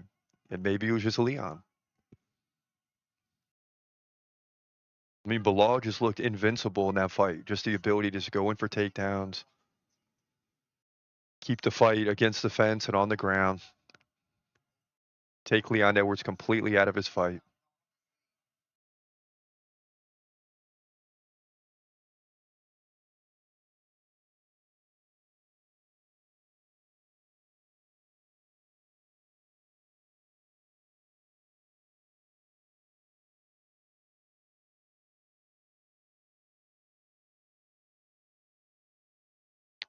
Crowd chant something, hard to tell.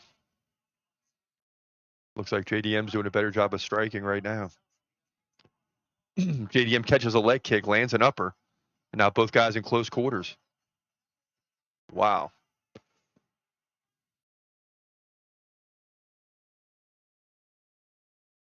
Good round for Jack.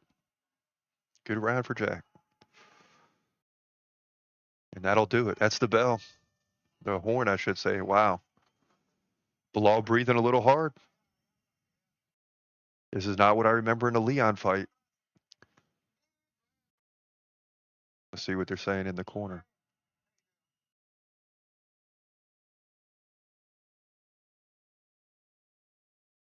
Okay, they're telling Belal is a little behind, a little slow, obviously compared to JDM. But where's the push for the takedowns? I mean, is it not there? Okay, here he comes in. He lands a right. Boom, he should have shot right there. So Bilal's content with standing and striking with JDM.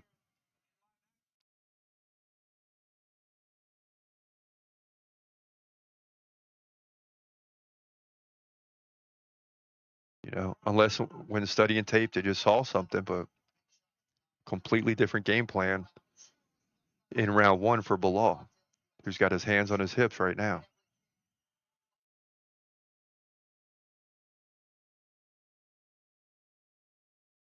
JDM's got to be feeling like he can win this fight right now.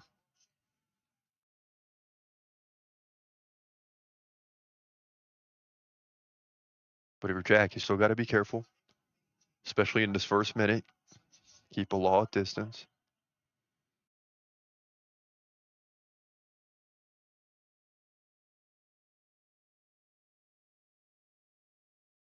JDM doing a very nice job with the leg kicks. It's really keeping Belal off balance. It makes it hard to shoot in for takedowns when your opponent's constantly lifting his leg. I mean, you do not want to get caught.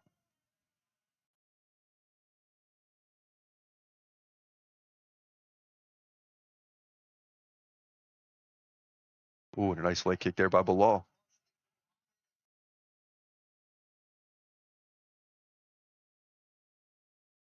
And it's not that Belal can't stand and strike, but that makes the fight more even for JDM. You got to test the waters on the ground. I mean, at some point, you got to do what you do best.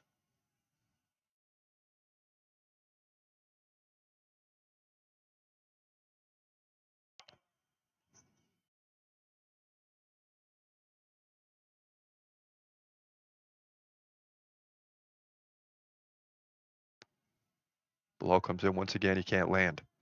Both guys in the phone booth for a second, and then they back off.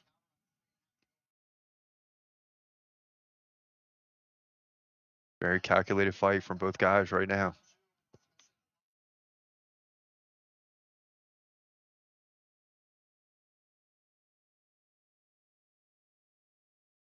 Oh, a big right by JDM. Oh my goodness.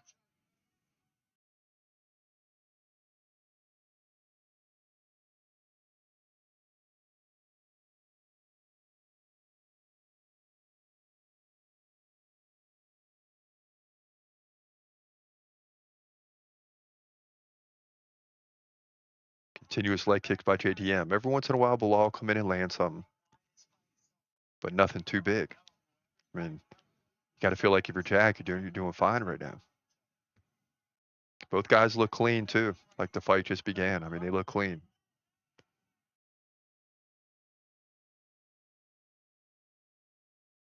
Now Belal shoots in, he can't get it. Okay. JDM, great job on takedown defense right now. 2:20 left, round two.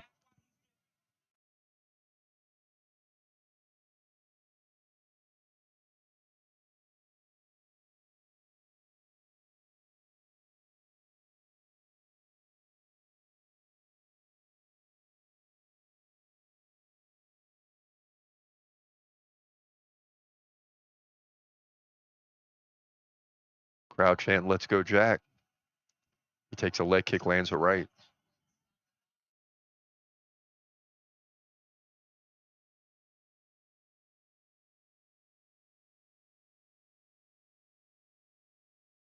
Now lands a left, takes a right.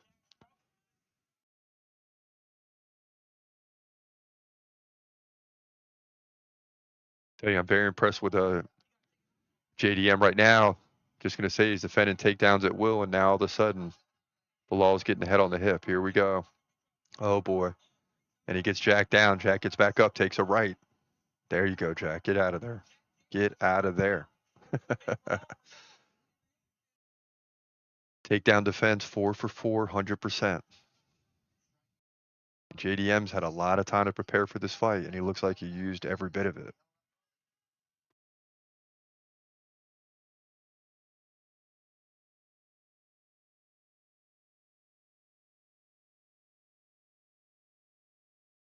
I mean, how do you prepare for Belal? What do you have, like 3 guys coming at you at the same time, looking to get takedowns? I mean, usually Belal, especially leading up to the Leon Edwards fight and capitalizing in that fight, just straight ability to land takedowns, control opponents, ground and pound, submission attempts, big right there by Belal, and another. Now a left by JDM.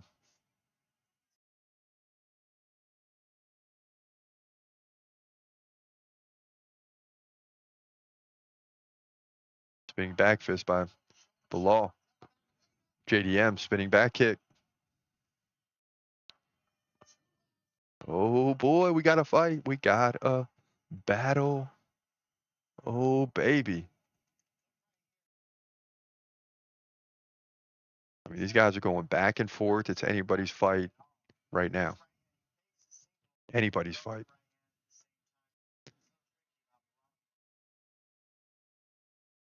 So, in case you're wondering about JDM, he's an Australian MMA fighter, right? So basically from Australia. He's currently number 5 in the division.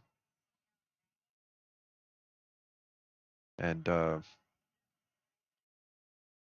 he was all set to fight Leon Edwards. That fight didn't happen because he got bumped up to fight Belal.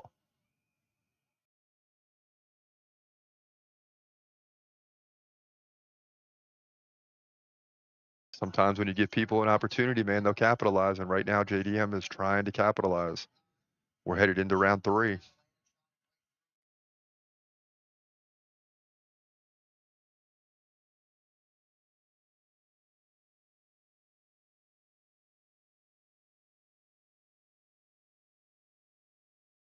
Yep. Daniel Cormier is saying the same thing. Like, he should be doing what he did against Leon. And maybe it's just not as easy, but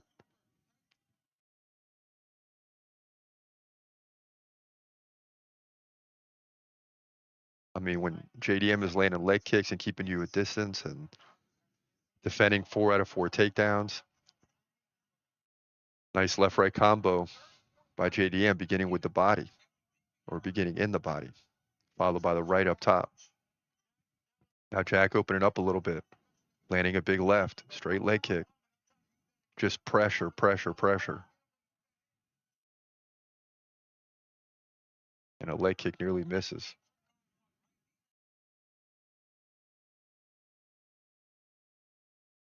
Boy, you're not seeing a lot from Belal here. It just seems like it's a lot more JDM. I mean, and maybe it just seems that way, but JDM looks much more comfortable in his fight. He looks very calm.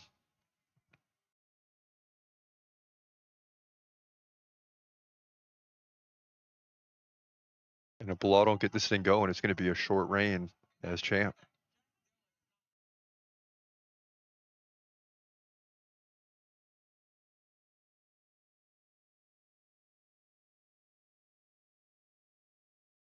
Boy, and it's like the takedown game is just not there for Belal. I mean, and as more time goes on, the less significant they become because JDM's getting a lot of time on the feet to work.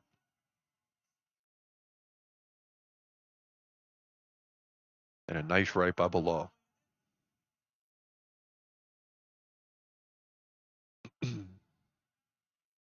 JDM slides to the right. JDM could have better footwork. It's not terrible, but he kind of leans forward, has a good jab, slides well leading into the jab.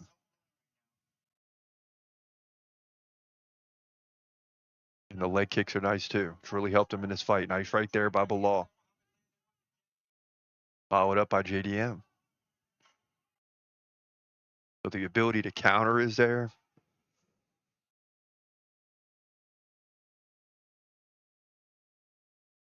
And a nice right by Belal. No doubt about it. And a left. Couple lefts. Now JDM slowing down a little bit. Belal looking like, not that he's surging, but he's starting to take the upper hand over the last 30 seconds. And a big right by JDM. Goodness. Straight leg kick. JDM staying flat-footed a lot, much like Shevchenko in the last fight, trying to force Belal in.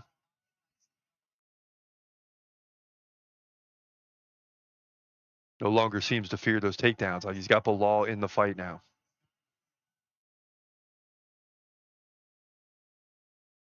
And how much has Belal been working with Khabib up to this camp? Because it doesn't seem like he's going in for the takedowns like he did before.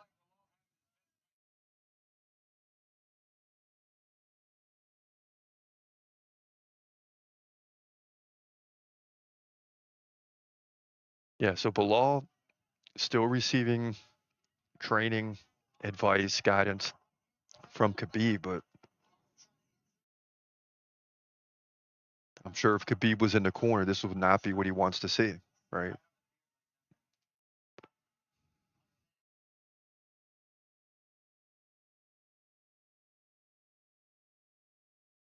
Khabib might stand and strike with you. Excuse me. But eventually, he's taking you down. That's the bottom line.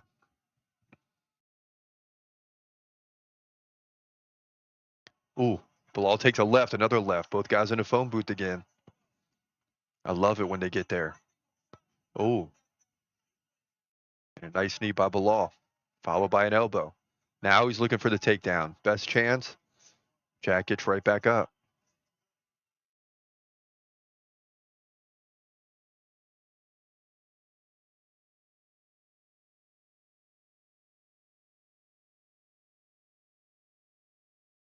Now JDM looking for the takedown. Can't quite get it. He takes an elbow. And JDM with the knee at the horn. So, boy, who knows on that one? That could have very easily been Belal. Could be 2-1. Could be 2-1.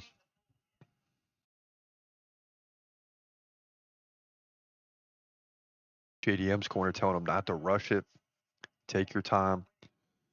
Oof, boy, it's close. So it's basically 1-3 split between both the guys, right? Round 2 is just 22-21 in significant strikes for JDM. So round 2 is a toss-up. And much like the last fight, if it went to a decision right now, it might be split. I'm sure there's one judge that went either way in the round 2. Like one guy got 2 judges, the other guy got 1. So this fight is still wide open, and no one knows which way the judges went in round 2. But it seems pretty clear that JDM won round 1, Belal won round 2, and we're heading towards potentially another gray situation where it's like, and new, or and still. We don't know what we're going to hear at the end of this fight. But we got 10 minutes for something to happen, or we're headed that way.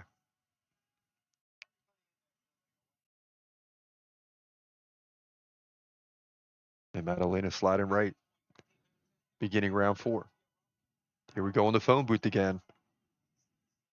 Belal looking strong in there. That's when JDM wants to get out of there. JDM lands a big right.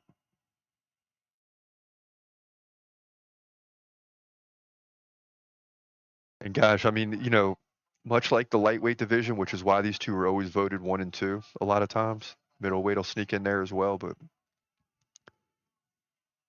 from one fight to the next, you just don't know what to expect. I mean, to watch Belal just take down Leon Edwards at will, and then come into this fight, in my mind, I'm thinking, okay, Belal is just going to do that in this fight as well, and it just hasn't happened. I mean, it just hasn't happened. And it's not to say Belal doesn't win, but JDM's definitely in this fight. Big left and right by Jack.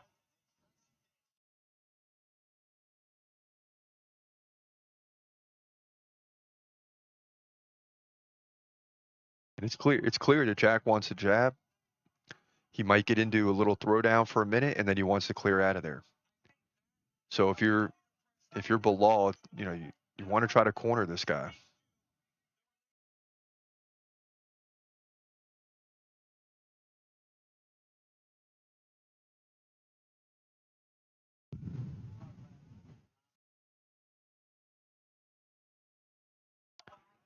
Now Belal landed some uppers.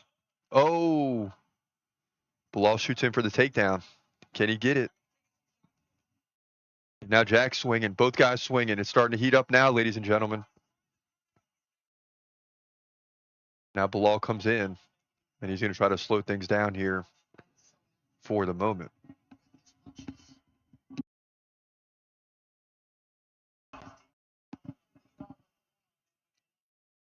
But man, things are heating up. No doubt about it.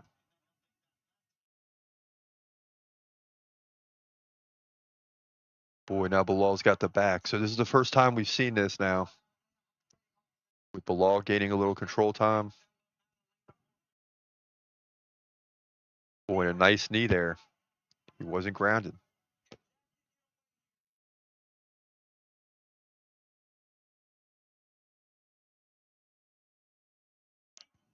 Wow, so Belal finally gets a takedown, and JDM gets back up and reverses it. And JDM fighting very well, doing everything he can to win this title. I mean, he really is.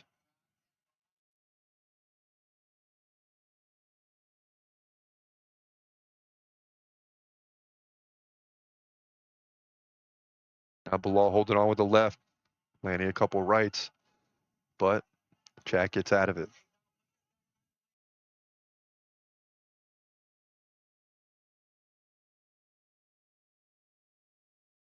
Oh, nice leg kick by Belal. 125 left in round 4.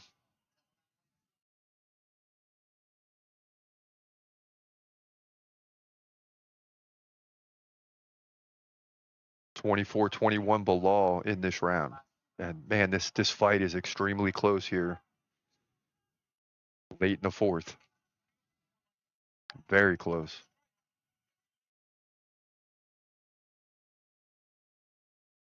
Oh, Belal shoots in. Jack stuffs it again.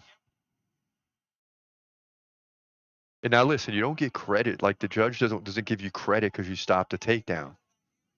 But ultimately, you get credit because you're not under control for long periods of time, which is what just doomed Leon Edwards. I made that an easy decision. And some big knees now by Belal. He's got some control by taking the back of JDM. But JDM is still on his feet, and we got less than 30 seconds left in a round.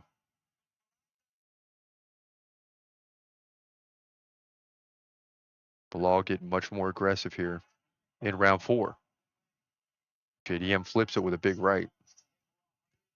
There's a tap. Final 10 seconds, round 4. JDM lands a right. Belal comes back with a left. I'll tell you what, these are going to be 2 tired individuals in round number 5.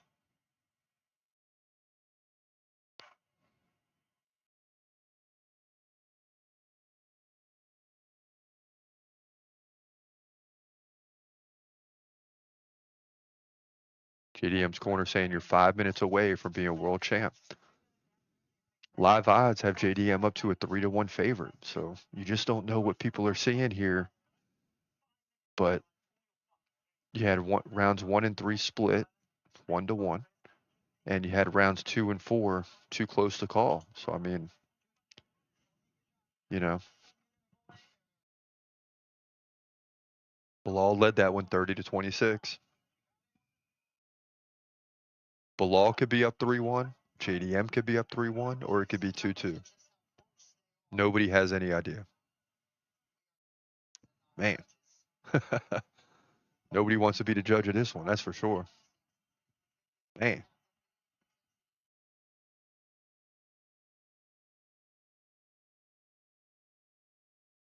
Here we go.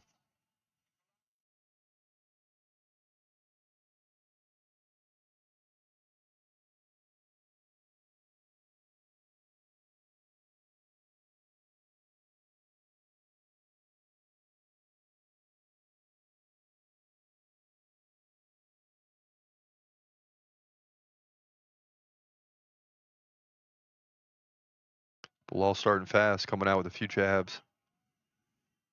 Now a right-left combination, he switches to lefty. Now Belal's trying to get in the telephone booth here. I like it. JDM don't want to be there. Backed up against the fence, he slides out.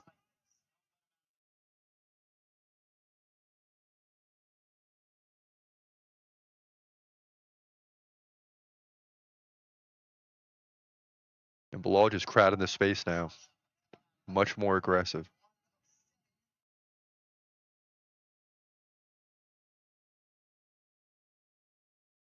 Oh. Okay, Jack. Okay, Jack. Come on, baby. Do you want?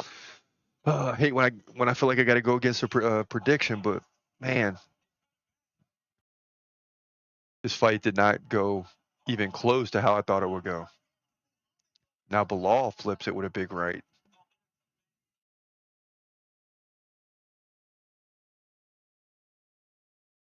Now a big right by Belal. These guys going back and forth. Belal looking for the takedown. Oh, JDM gets taken down. Finally in the 5th. And this is a big one.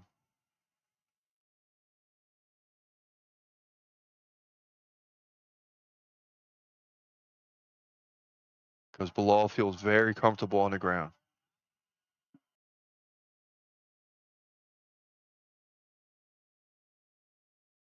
Man.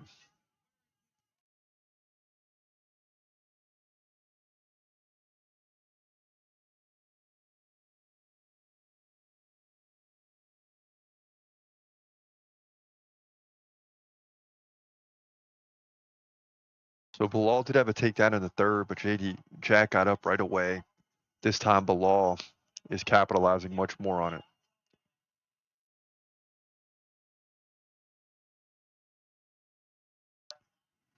Boy, and Bilal's not looking for a submission. He's looking to try to finish JDM, who rolls out of it and gets out of it. And the crowd's loving it. 2:20 left. And you got a fight on your hands here, ladies and gentlemen. Oh my goodness. Great fight here. Great fight.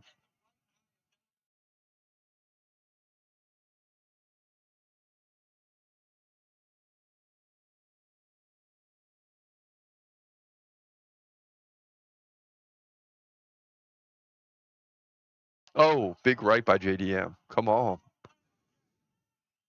Dang. And another right. And a left. Belal nearly goes down.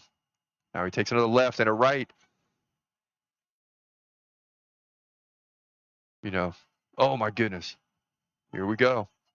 Oh. Oh, and Jack's finishing strong here. 90 seconds left. And wouldn't it be terrible if Belal was up 3-1? And it's kind of like all this is for nothing. Unless you get a finish. Who knows? We just don't know. Jack looking up at the clock, 1:15 left. Oh! And Jack nearly had the takedown. Belal flipped it. And now Belal's on top. Dang, Jack. That was one he shouldn't have took. That was one he shouldn't have took. Dang. Bad optics here for JDM. Wow.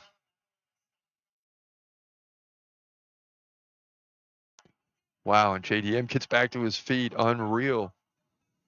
If they can get loose one more time, it's going to be a crazy final couple seconds. Yep, they're loose.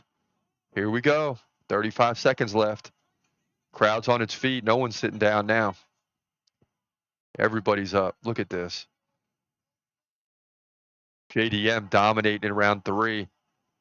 And Belal getting tired.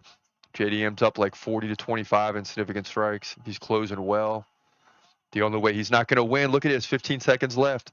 The only way he doesn't win is if he was down 3-1, which would be terrible because the way this fight's ending is Jack Della Maddalena is about to win the belt. And a right by Belal and a left by JDM, and that's it. What a fight, man. What a fight.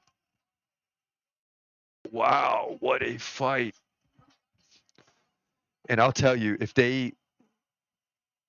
there's 2 judges that have Belal up 3 rounds to 1, and the way that this fight finishes, it looks like JDM won, but he gets, I don't even know if it'd be a robbery, but people would consider it a decision robbery just because of the way the fight finished. And man, this is what I'm saying. You get opportunities in life, you got to take them. And that's what JDM may have just done. Round 5 was wild. Boom. Wow.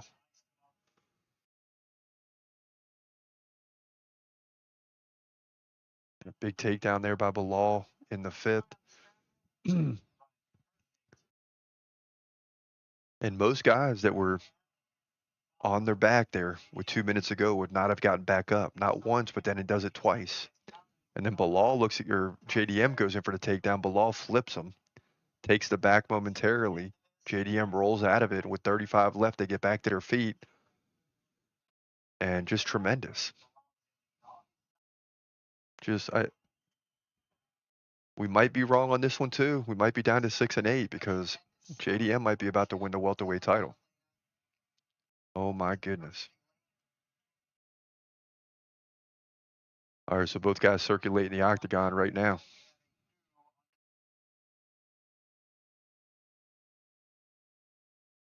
Both guys coming together. This is going to be a huge decision, one of the best in the UFC situations because we don't know what's going to happen. And new or and still. Let's go. Here we go. Here we go. 48-47. 48-47. 49-46. It's definitely JDM. And no! Wow! Wow! Every time you hear that, it never gets old, bro. This guy took the opportunity, obviously, and capitalized on it. Unbelievable. And we have a new UFC welterweight champion, and he's from Australia. And JDM can't believe it. JDM can't believe it. Or Belal can't believe it. Unbelievable. JDM should be absolutely proud of himself. What a victory in this fight to capture the belt. New welterweight champion, Jack Della Maddalena, here at UFC 315. So just an unbelievable night of fighting. Right now, you got him in the center of the octagon talking to DC Daniel Cormier. And he's obviously excited to win the belt. I mean, how could you not be? What And he really, the fifth round did it. That's why when they said 48-47, 48-47, and then 49-46, JDM won the last round. There's no, JDM could only lose on a judge's scorecards 48-47. He can't lose 49-46, right? So it was a wrap right then when he said that.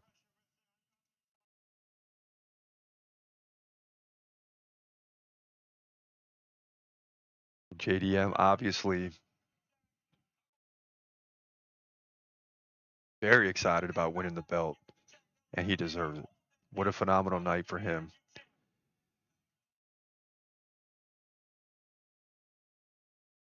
But listen, that's a wrap for us. Great night. We appreciate you guys watching. That's going to do it here for the TCMMA podcast. Of course, we'll be back very soon. UFC 316 right around the corner. Have a great night and God bless. Peace.